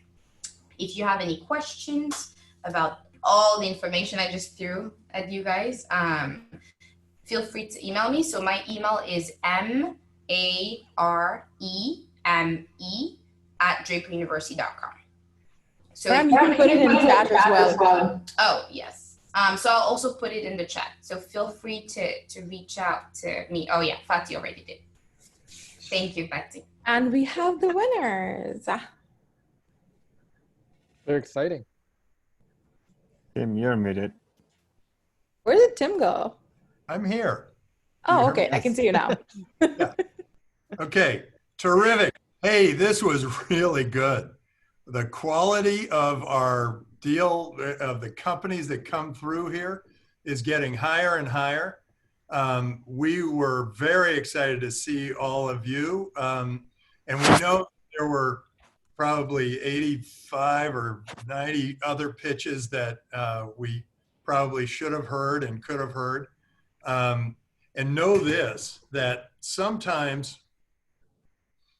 the winner of the business plan competition is not the big winner. And sometimes it's because it's too obvious. And sometimes it's so obvious that everybody says, oh yeah, that's a good idea. Although sometimes they are. But just know that a lot of it has to do with throwing the pitch so it can be caught, making sure that when you're pitching a business that the investor or the customer or whatever really understands what it is you're saying. And then that's as much of the power of a pitch as anything. We have had, I mean, we've seen a lot of pitches. This was quite an extraordinary group of 20 coming out of this school. I think we've got something I'm happily surprised by how this is all working. And I hope you have all enjoyed the program. We think it's an exciting new way to educate and new way to think about guiding people to become heroic, to try new things and be comfortable failing till they succeed. So with that, first we're going to award we're going to tell you who the top 5 are, and then we're going to add those points in, and then there's going to be a ceremony here. So prepare yourself for whatever it is that we do for you. I hope you can do this, Fatih. You can get the various winning teams to be able to speak independently. Yeah, absolutely. Okay, great. Okay, so in 5th place. Oh, Tim, we're doing class winners first. It's in the. Okay, I'm not sure I've got the class winners. Let me see. It's on the same sheet. If you go down a bit. I see results and results 2 ordered. It's on results 2. And if you go down, there's a yellow part. Oh, hang on. Aha! The class winners are you ready? And for the class winners, we're giving, are these in order? Yeah. Okay. First, second, and third. Okay, for class winners, we are giving 3 points, 6 points, and 9 points to the class winners. Wow. Is that too high? Little bit. Okay, 2.5, 5, and 7.5. Can I get it again? 2.5 for 3rd place. Okay. 5 for 2nd place, and 7.5 for 1st place. Got it. And often the team judges are better than the judges, particularly because they're a broader cross section of potential customers, but there are a lot of other reasons. In fact, there's a test. There's something I do when you go through survival training, when we do this as a group, and we have all the, oh good, this is gonna be fun. And we have all the teams out there, and they're all looking, and I've made sure that they're completely lost. And then I say, point your way back to the school, to San Mateo from this survival training. And any individual would get lost. But as a group, they, if you do the root mean square of all the points of where everybody's pointing, it's right at the right place. So it's a very strange thing, but a big group like this can often do a really good job of judging. So for 2.5 points and 3rd place amongst the class winners, we have Marie. Congratulations, Marie. Well done. Well done. Okay, and 2nd place, we have Susan. Good job, Susan. Are you guys updating the points here? I am adding. Mary must be tornadoes, I guess, right, guys? Yes, Mary is tornado. Susan's team. You're tornadoes.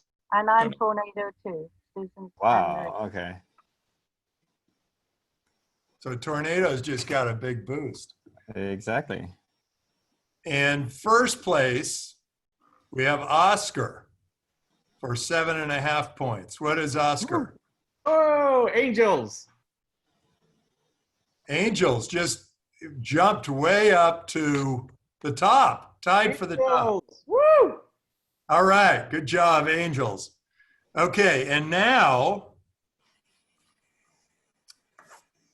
the judges.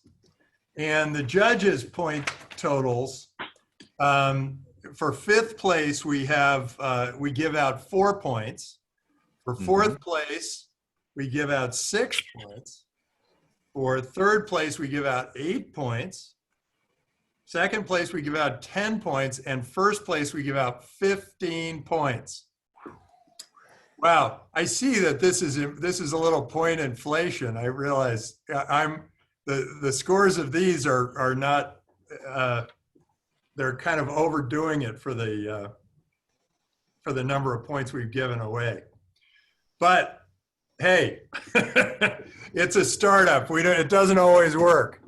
Okay, so in fifth place, we have Susanna. 4 points for her team. What team is that? Susanna. Yeah, thank you so much. It's Phoenix, Team Phoenix. Awesome. Thank you. All right. Phoenix. And then beware, we're going to ask you to sort of speak on this. Fourth place, we have Carl Hiltberg. Yay. Markup language. Oh yeah, Susanna, that was the call bot. Well done. And Carl, what team are you in? Markup language for web development. Angels. Angels. Okay. In third place, Alex Saifulin with a live stream on multiple platforms. And I'm sort of thinking that could also be we could be customers of that too. And so that's 8 points for Alex and his team. What team is that? Quasars. Whoa, Quasars breaking into the lead. And in second place, for 10 points, we have Simon, Cloud Aggregator Service. That was unique. I like that. Very good, Simon. Well done. I mean, what team are you in? Tornadoes. And Tornadoes jumping back out into first place, Tornadoes. Thanks, Tim. And in first place for a whopping 15 points. This is tricky. This is big doings. Okay, drum roll. Let's hear a drum roll. Drum roll, we have Oscar Garcia with Banking the Unbanked. Well done. And what team are you? Angels. Woo! And Angels. Wow, Angels just broke out and won the whole thing. Congratulations to Angels. Okay, so here's what I'd like for all of you to do. We're going to start. We're going to start with the team in last place. What team is that? The team at the last place is Wonders. Okay, Wonders. We want one representative. We're going to ask for one representative of every team except the Angels. We're going to hear from all of you. And that representative, I want you to tell us what went right, what went wrong with the team thing. You know, give us all your excuses and give us some sympathy. We'll give you some sympathy. Go ahead. Anybody from Wonders, speak up. Team Wonders. Yeah, I'll speak up. This is Jairo. Hi, everybody. First of all, thank you very much. I know it's very challenging to organize things through Zoom and connecting people from all over the world with all these time differences and everything. And it's also very hard. First of all, I want to thank you, the participants, because it's very hard to stay engaged when you're on this end, you know, and follow all these challenges, all this time slack and this and that. As a constructive criticism for the Draper University, I think it's a little bit too many people and too many groups. So I remember maybe 3-4 people from my group and maybe 3-4 people from the larger group, but it would have been contributed to the networking side of this thing if there were less people, less groups, so, and then there will be more intimate exercises and things, and people will interact more versus... How many people were in your team?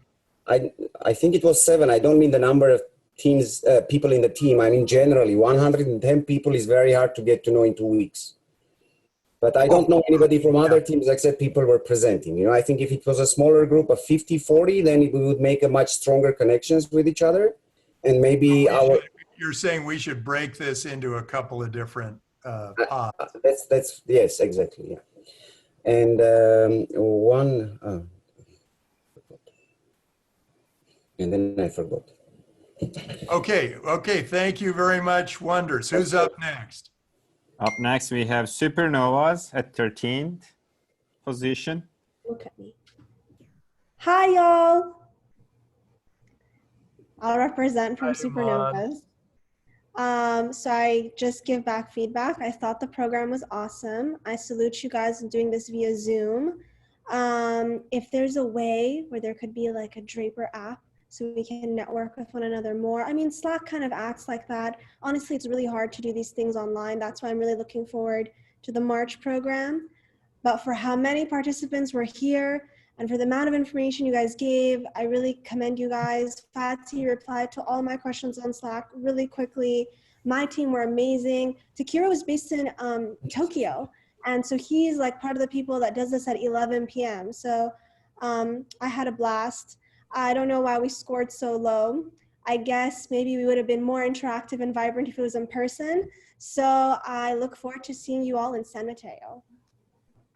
All right, good job. Awesome. Okay, who's up next? We have Titans at the 12th.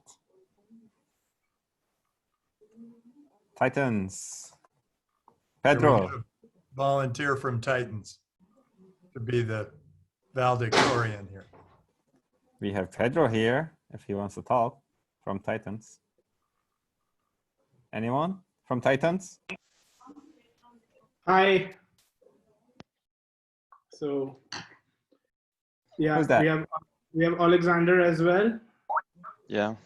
And, Awesome. yeah, Let's so hear it was from Titans. Yeah, I'm from Titans. So all in all, like, it was a great experience. I learned a lot. I learned how to get rejected. I learned the qualities inherited by a superhero. And then I like, there was a lot of motivational factors. Obviously, like, I learned a lot with different pitches, how I can integrate them. I found a good potential team. I got to know about the structures of it. So all in all, it was like a 100 on 100 deal for me, even though our team didn't win or we didn't perform well. But like, I think we're just late of our schedule. So this is the first step of life. Okay, we got rejected. Now we'll work further and, you know, we'll get there. All right. Thanks. Awesome. Sometimes businesses are very deep and people don't understand them, and it takes a while for the community. I've been working in for past 3 years. Like I can feel that, like, you know, getting rejected, getting sometimes a little, like, criticism is good, and then if you have an optimistic approach with things, so we do learn a lot. And obviously I am gonna put this to good use in future with my connections, with the platform you provided, and like, I have a next level optimistic approach that, yeah, if like, I gained a lot of knowledge in past 15 days by sitting on the same chair. So like, benefits of the technology as well as the connection, I would say, like, more the merrier. So I got to connect with so many of these wonderful people who could, you know, like, I can in future, if I come up with something or the plan I'm working on, I might ping them, tell them that, you know, I can use your help. I got to connect with amazing mentors like yourself and in my mentoring sessions. So they gave me approach. So all in all, it was like a steal. I love it. It was great. And I it's my dream, and I wish to see you in person soon, so that when I come up with an actual good idea, I can get a person like you on board. Yeah, we're hoping that that all of you can somehow come to the school in San Mateo and really experience the whole thing. But I think Fatih's done a great job of making this whole thing work. If as a student, as a fellow person to I dream I would come to you and pitch my actual business plan, that you would say get your suggestions one-on-one and everything. So it's a long vision, it's a long walk to go, but yeah, I surely have started. Thank you so much. All right, thank you so much, Shawan. Yeah, I would like to add that Heroton was very, very cool. I liked it. Thank you. So now we have catalysts. I can share my experience. All right, let's go, Gayan.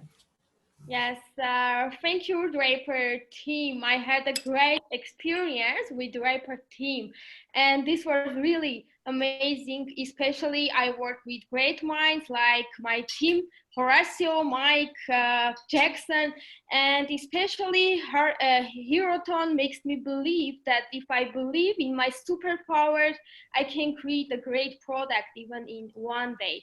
And now I'm planning to share my experience with my team to make them also believe in their superpowers.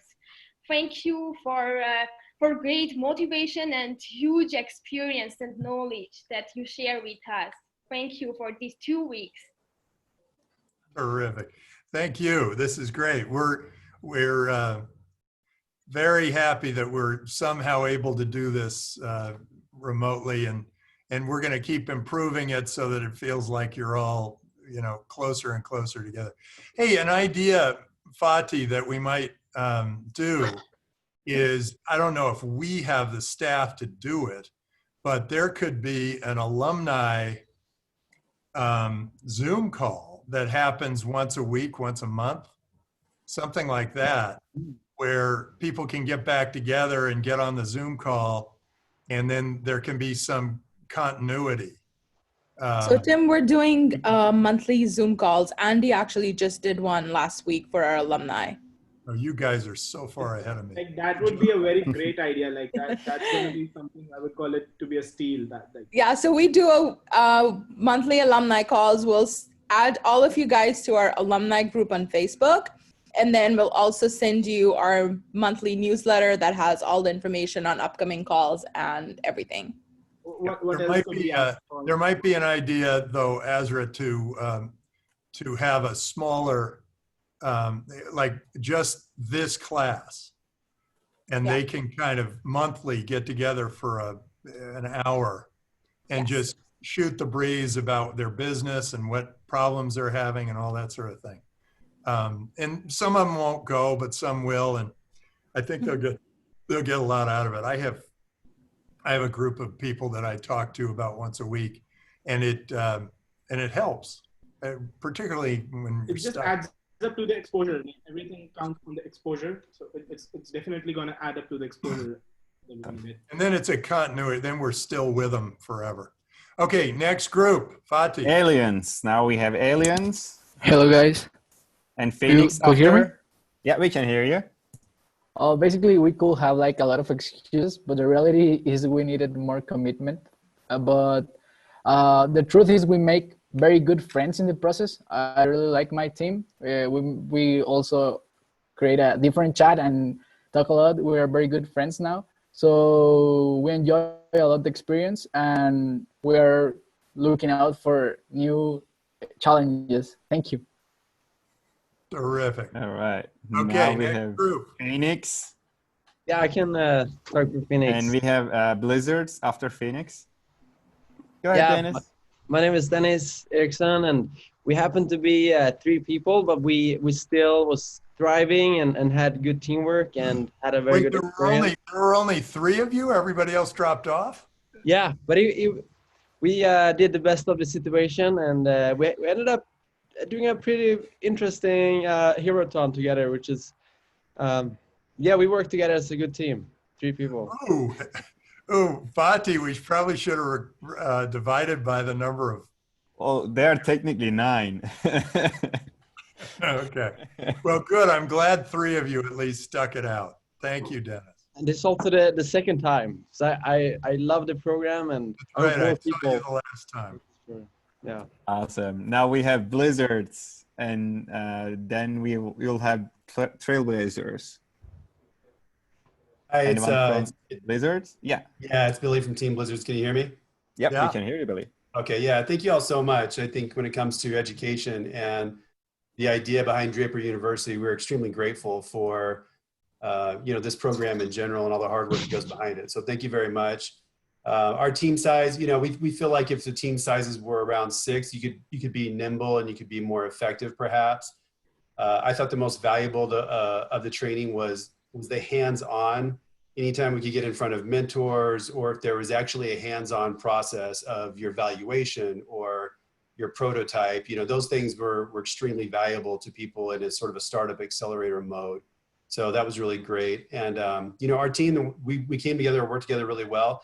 I feel like this is just the start. We've made some great connections. We actually have an idea that would probably, be beneficial for the whole Draper program and expand sort of the startup location mentality in Europe, and cheap real estate and being able to do it remotely. So it spurred new ideas. I couldn't be anything but happy and grateful. So thank you all. Our team is very grateful. Terrific. Thanks, Billy. Okay, who's up next? Trailblazers. Anyone from Trailblazers? I guess that could be me, Michael. Yes, Michael. Hello. Oh yeah, I had a great time. This has been wonderful. It's also helped kickstart the creative process as well. And the mentor meetings were great. I loved all the talks. Very inspirational. Great feedback. Great content. So I'm very grateful for all that. The team effort was great. We only had maybe at times half the people participating. Not sure the reasons, but for the most part, we all worked really well together. It was a little hard in the beginning, but we learned each other's egos, our personalities, and things like that. So it was great. I'm happy overall. So appreciate it. Awesome. Now we have Lightning as a 6th position. Team Lightning. Anyone from Team Lightning? Come on, Lightning. No one? Can you see me? I can go. Can you hear me? I can hear someone. Oh, Napoleon here. Can you hear me? Napoleon. Yeah, we can hear you, Napoleon. Yeah, no, this was an amazing experience for me and for everyone in our team, really. I really enjoyed the speakers, the hands-on practicality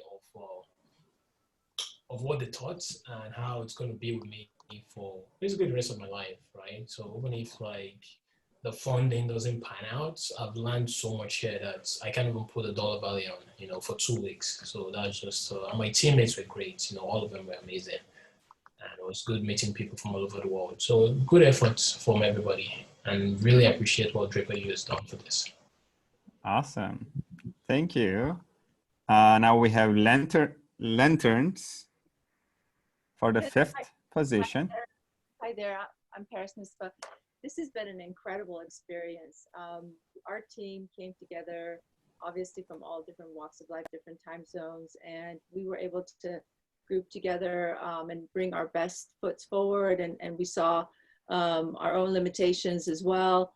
There were about half the team participated, and we tried to reach out to the rest, and some came back, but others didn't for various reasons. School, time zone, commitments, things of that nature. But overall, the experience was tremendous. I believe I speak for all of the members mostly, that we all excelled and we've learned tremendously. So thank you so much for the opportunity. Thank you so much, Paris. All right, we have Team Magic as the 4th place. Hello, Patty. So I've been to many other programs also, but this was amazing. Like the balance of every content which is connected to each other and the people who are doing it. And the only part which I'll suggest is uh, the time part of the pitch and everything. The Herothon was also very good. We had great collaboration and competitive thing in our team because we had different age people and we had great different reviews from different countries. We got to know more people in the ecosystem and what are the technologies they're working in. That is great. Today also in the pitch, I saw best of the best pitches and everything, how to take inspiration from them. It was great. And thank you for the opportunity. Thank you. Awesome. Thank you, Good, Tushar. thank you. All right, we have Team Quasars as a third place. Hi, I can talk actually. All right. It Nick? was really, I would say, in the 2 weeks, I was not expecting that I would learn that much about pitching, how everything in the startups goes. Like this was really, I would say, really grateful. For me, the best thing was, of course, was hackathon, which we won. I was coding as a crazy in Saturday and Sunday, and on Sunday I even had hangover. But I had this mentality: I have to win, I have to win, and I then finished the app in the last 1 hour. And it was working and we won it. So it was really crazy. Hey, you know what makes me really happy about that is I know that when people are in San Mateo and they're in the hackathon there, that they go 36 hours without sleep and they just get it done. And what's great is that you were able to do that, have that same motivation and just have it online. Actually, I was coding on Saturday for like 16 hours. And then I went directly from coding to the party. I came home in the 4 in the morning from the party. Then I woke up at 7 and I was coding until the deadline and just posted and it was working and we won it. And Nick, I was the really legend. so happy, really. Yeah, that was really a super experience. And yeah, I'm very happy that the Bitcoin is raising because I'm like trader 6-7 years. And yeah, I'm trying to bring it like publicly as much as possible. And that's it. I mean, that's what entrepreneurship is all about, right? Go hard or go home. Yeah. All right. Awesome. Thank you, Nick. Can So I we add have something? Tornadoes as a second place. I would like to talk for Tornado. All right, Susan.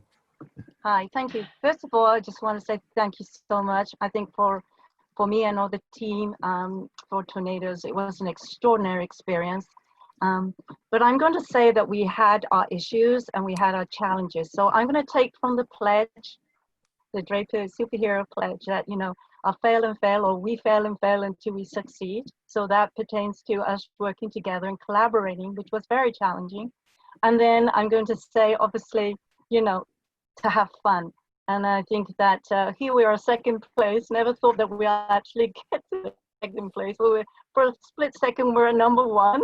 And that was so like, oh my goodness, right? Never ever thought we'd get there, but it was an extraordinary experience and I would go through it again. So thank you. And for the rest of my team, you know, thank you for pursuing and staying together to the end. Right. Tornadoes. All right, good job, Awesome. Tornadoes. It was very close. And if something happens to the Angels, you become the Fallen angels. I don't fall angels. All right, now we have the winner, Angels. Woo! All right. Okay, I want to hear from as many Angels as want to talk. Tom, go start. You obviously was working really hard till 4 or 5 in the morning. Would love to have you start, please. Well, the course was amazing for me. I mean, as an entrepreneur, you kind of get stuck in your own head, and being here with like 100 other people that have that same energy that I think only the owner of the business with the idea can really have. It was really amazing just to be part of that.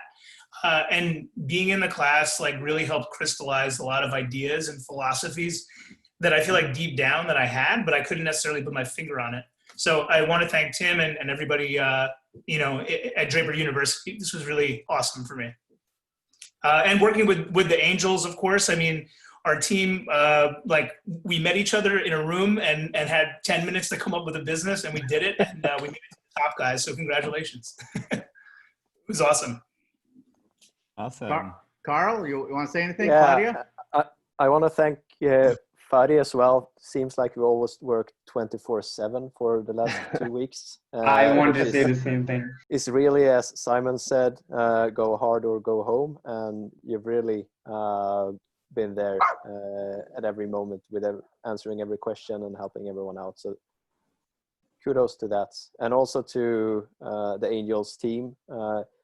We haven't had any disputes at all, as I recall, and I think it's just been an amazing journey. And I think that if I was to start a second company, I would recruit a lot of you guys because you're amazing. Yeah, Fatih, send us your CV, please. I'd like to add to that. I was the only woman in the Angels team, and I was probably the youngest, and they were always like encouraging me and telling me, Claudia, you go, you speak, you go and pitch, and don't be afraid. And even for the Hero-thon, like I was kind of lost at the beginning, and I had like a 1 hour talk with Oscar, which we talked about everything, and he just like gave me his time more than just talking about the project. And then at the end, we actually got to like, oh, you can help here and there. And I think that everybody was amazing. Like for the Hero-thon as well, we raised money, and I don't know, I felt that it was an amazing team. Thank you guys. Yeah, and for myself, you know, I got to say that one of the biggest aspects of working with this team is that we were pushed, and you guys did a great job of pushing us to those limits and whatnot. And one of the things that I always wanted to do is reach out to the Vatican's Laudato Si Challenge group and see if I can engage them. And with the Hero-thon, we were able to do that. We got Father Philip, we got Monsignor Vitalo, we had the CEO of the Laudato Si Challenge, you know, respond to us. It really pushed us. And look, it pushed us to the edge also, right? We had a little bit of conflict, but we solved it. We broke through it.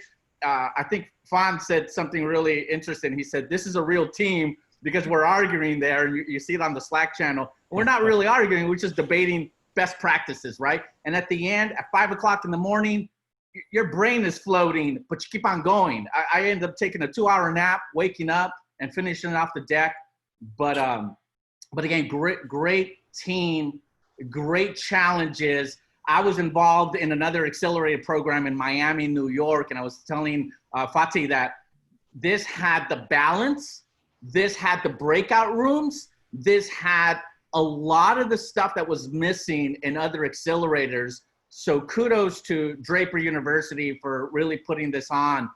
So I'm really proud and honored to have been part of all this. Thank you. And it was fun. It was really fun. Absolutely. It's mostly fun. Hi, I'm Fanel Fani Domokos. From the first moment when Fadi put us in Angel, I knew we were gonna win because Angel, I love the name of the team. And then we got into the breakout room and I was like, oh crap, I'm the most qualified guy in here.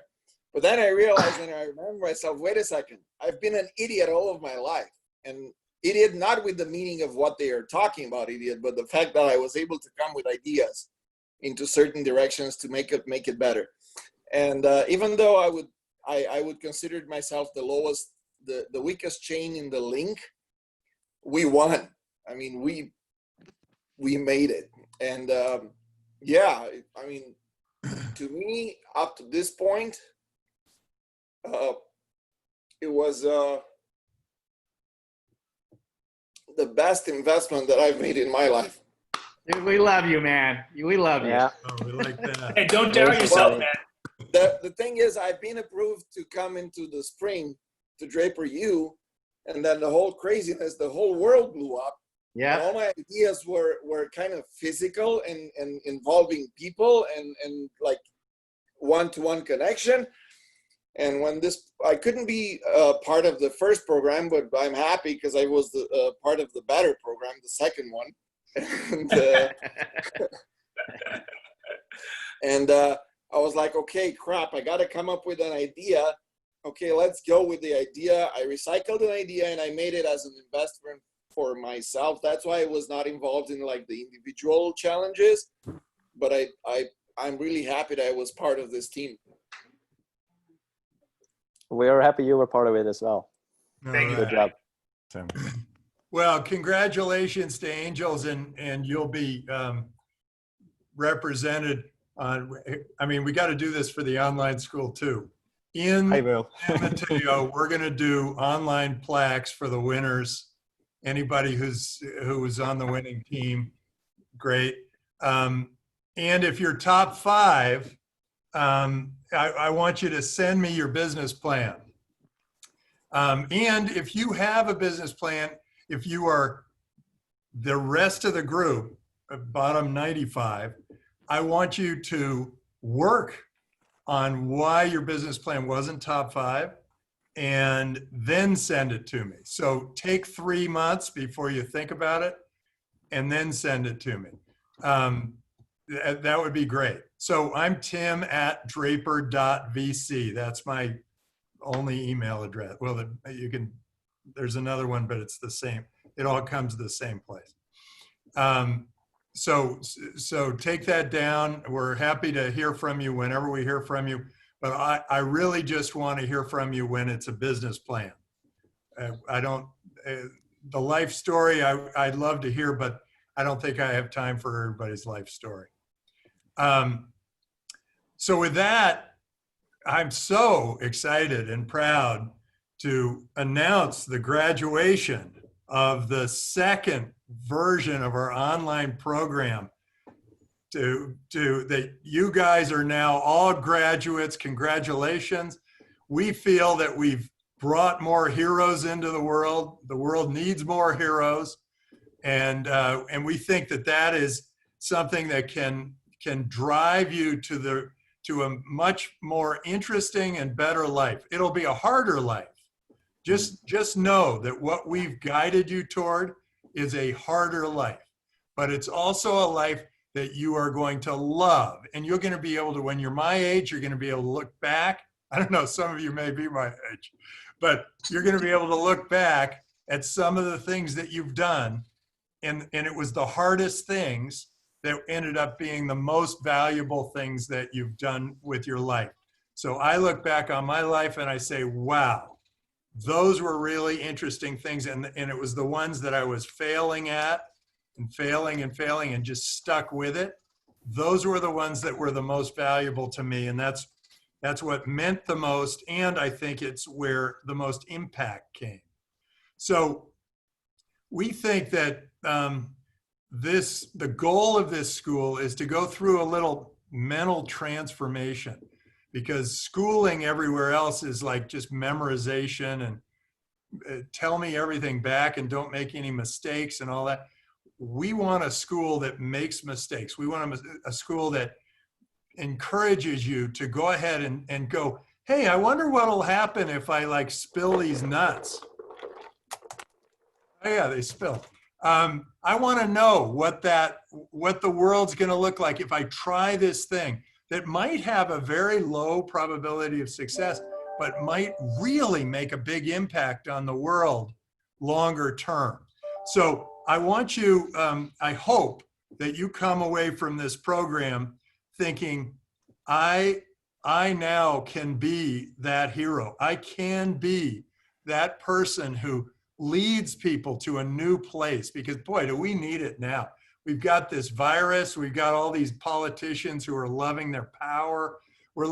It's a mess out there. We need people like you to kind of take us to this new direction, into this new world where we're all going to be better off. And you know we are. And it's going to be hard. It takes, I mean, you know, you think, oh yeah, how did Zuckerberg do it? Well, we're 20 years into Facebook. It takes a long time. So you've got to just start now. I mean, something that takes a long time. I'll tell you a funny story. Napoleon went to his troops and he said to his generals, they're dying out there. It's hot and they need shade. Otherwise, they're just going to all die. And the general said, well, Napoleon, he said, well, we don't have shade. And Napoleon said, we need to plant trees right along here. And the general said, Napoleon, well, that'll take years. And he said, well, then we must begin at once. And so the thinking there is, let's begin at once. Start now with your MVP, with your experience. Start something that will shake up the world in 5 to 15 years. And keep that in mind. Always think, what's going to happen in 5 to 15 years? Because that'll be your guiding star. All the rest of it is strategy and tactical and trying to deal with people and delighting your customer and all that. But keep that guiding star. What do you want the world to look like in 15 years? And don't be satisfied with the status quo. I find that my best decisions are always the ones where I feel like I'm swimming against everyone. It feels like everyone's going this way. I feel like it's the wrong way. I've got to guide them this way, and I'm the only one. Turns out those are my best. Those are the ones that come from the gut, not the mind. It's the gut, and the gut is telling me, no, this is the right way to go. And if I start turning and going back downstream with everybody else, I'm a coward. And I don't want to be a coward. I want to be fearless. Go out, go into the world, be fearless. Frank Herbert in the book Dune, I recommend Dune to you, even though it's an old science fiction book. I recommend it to you because Frank Herbert, on a regular basis throughout Dune, he was saying, fear is the mind killer. And if you can pound that into your head, fear is the mind killer. And then you watch the news and it's all about fear. And you realize that's the mind killer. That news is the mind killer. My news is what I make. I create my own news. I create this world that I'm going to want to live in 15 years. So, before you came to this program, you're probably thinking, well, my life's good. I'm satisfied with the status quo. I'm okay avoiding trouble. I'm going to live and die without a wrinkle. I don't want to make any waves. Now you're the waves. You are the waves. You're the ones who transform the world. And I'm counting on you to be those ones, the ones who have to do all the hard things, take out the garbage, fire the listless employee, go talk to that customer who's really upset about the product, talk to the investor, be that person, be the one who does all those hard things. Don't be the one that hides behind everyone else. Be the one that's out there, out in front, take the heat and live your life. It will be a much more fulfilling and wonderful life. And there's a pretty good chance that if you just keep at it and you keep improving, you keep failing and you keep improving, and the product keeps improving, that you may be one of those great successes. You may be that great success.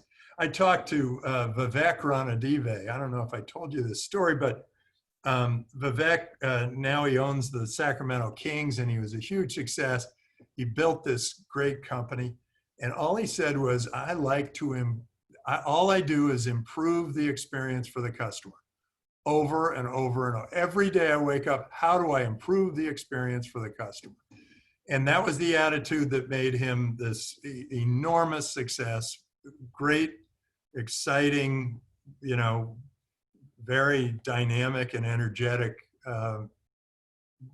wealthy, great, established guy.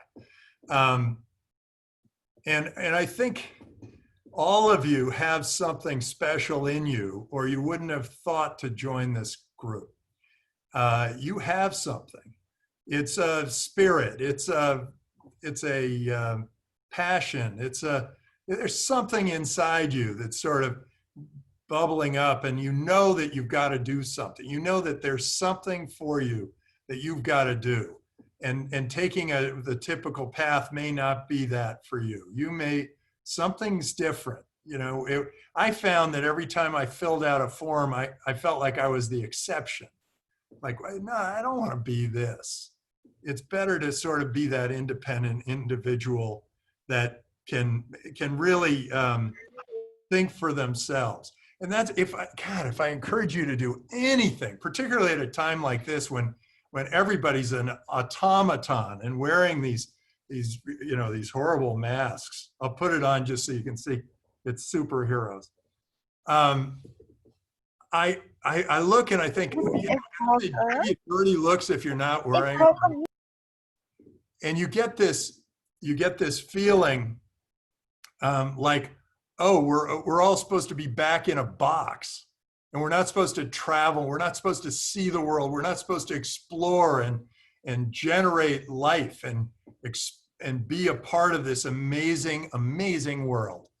And somehow you need to think for yourself, because the news media will want you to just stay in your box and pay for the ads and whatever else. But don't do that. Go out and live your life. Be as out there as you possibly can. Feel this life. Be a part of it. And when you find that you're just kind of going with the flow, just know that there's something wrong and you need to do something to improve it. So now you're a part of this school. This school has a large group of alumni. They will all want to help you. They're all trying to accomplish something themselves. You are not alone. When you're building this business, you build a new business, it can be a very lonely thing. You are not alone. We are with you. We are with you whatever it is you're trying to accomplish. We're behind you. We think that all entrepreneurs are good. When I hear these people trying to put value systems on businesses, I always think, well, wait a second. Those entrepreneurs that started those businesses had a vision for the future. They found customers who wanted that product, and those customers and they had this amazing connection, and they grew and they created a much better world. And so now that you're a part of this school, we hope you stay in touch. We hope you stay a part of the alumni group. If we ever open up, we hope that you'll come to a survival training with us. We hope that maybe you'll join our hero training program, the 5-week program in San Mateo. And we hope you'll tell all your friends. And with that, I conclude with what do you think I'm concluding with? The pledge. Okay, so everybody, hand on your heart. And I kind of want to unmute everybody, Fatih, because I want everybody to say the pledge. So I'll say the first line, then you say the first line. I'll say the next line, you say the next line, and we'll go right through it. And I want you to feel it this time. Feel it, believe it. Know that this is a good way to live your life. I've referred to this pledge many times when I've had difficult decisions, or I see myself kind of in a weird moral dilemma. I go, what's the pledge say? And that's where every time I sort of go, okay, that's what I got to do. And it's usually the hardest thing to do, but it's I believe it's the right thing to do. Okay. The first line, I will promote freedom at all costs. I will promote freedom at all costs. I will do everything in my power to drive, build, and pursue progress and change. I will do everything in my power to drive, build, and pursue progress and change. My brand, my network, and my reputation are paramount. My brand, my network, and my reputation are paramount. I will instill good habits in myself. I will take care of myself. I will instill good habits in myself. I will take care of myself. I will fail and fail again until I succeed. I will Fail Fail again until I succeed. I will explore the world with gusto and enthusiasm. I will explore the world with gusto and enthusiasm. enthusiasm. I will keep my word. I will keep my word. I will make short-term sacrifices for long-term success. I will make short-term sacrifices for long-term success. I will pursue fairness, openness, health, and fun with all that I encounter. Mostly fun. Woo! We will pursue fairness, openness, health, and fun that I encounter. Mostly fun. Mostly fun. Wait, did I already say I'd keep my word? I will keep my word. I will keep my word. I will try my best to make reparations for my digressions. I will try my best to make reparations for my digressions. I will help and add to the ongoing success of Draper University, students, faculty, its administration, and its facilities. I will help prepare the I will help for Draper.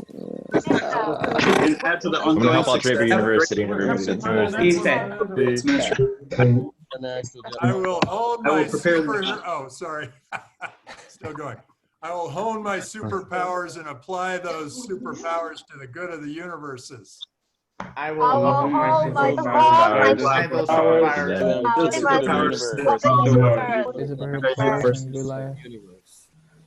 I will abide by these rules unless in my travels I have found that these rules have missed something extraordinary or different. Anyway, I will abide by this unless something weird happens. I will abide by this unless something weird happens. My travels, I determined that both have somehow missed something important and extraordinary.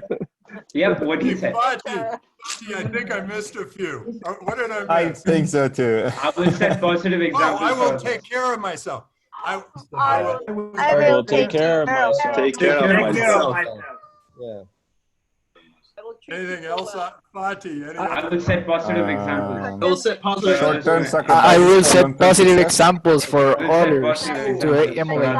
Positive examples for others to emulate. I will set positive examples for others to emulate. Positive examples for others to emulate. All right. Okay, I think we got it. Most of it. Anyway, memorize the pledge better than I have. Absolutely. All right. Andy, you want to say? All the best. This was a really great class. We're really proud of what this has become. Thank you so much, Fati, Azra, and the whole group, Marem, all of you. You've done a great job, and thank you all, alums. I hope to see you around, and hope we can all have a group hug the next time we see each other. Awesome. Thank you so much for your time. Thank you, Andy, you want to Tim. say a couple more words before we close? Andy?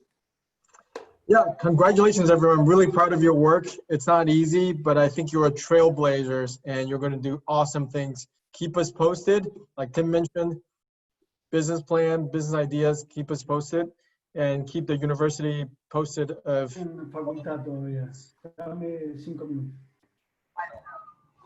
if you ever hit unicorn status, you get we get a plaque in our building. So if you hit unicorn status, definitely let us know. All right. Astra, you want to say something as well? When you hit unicorn status.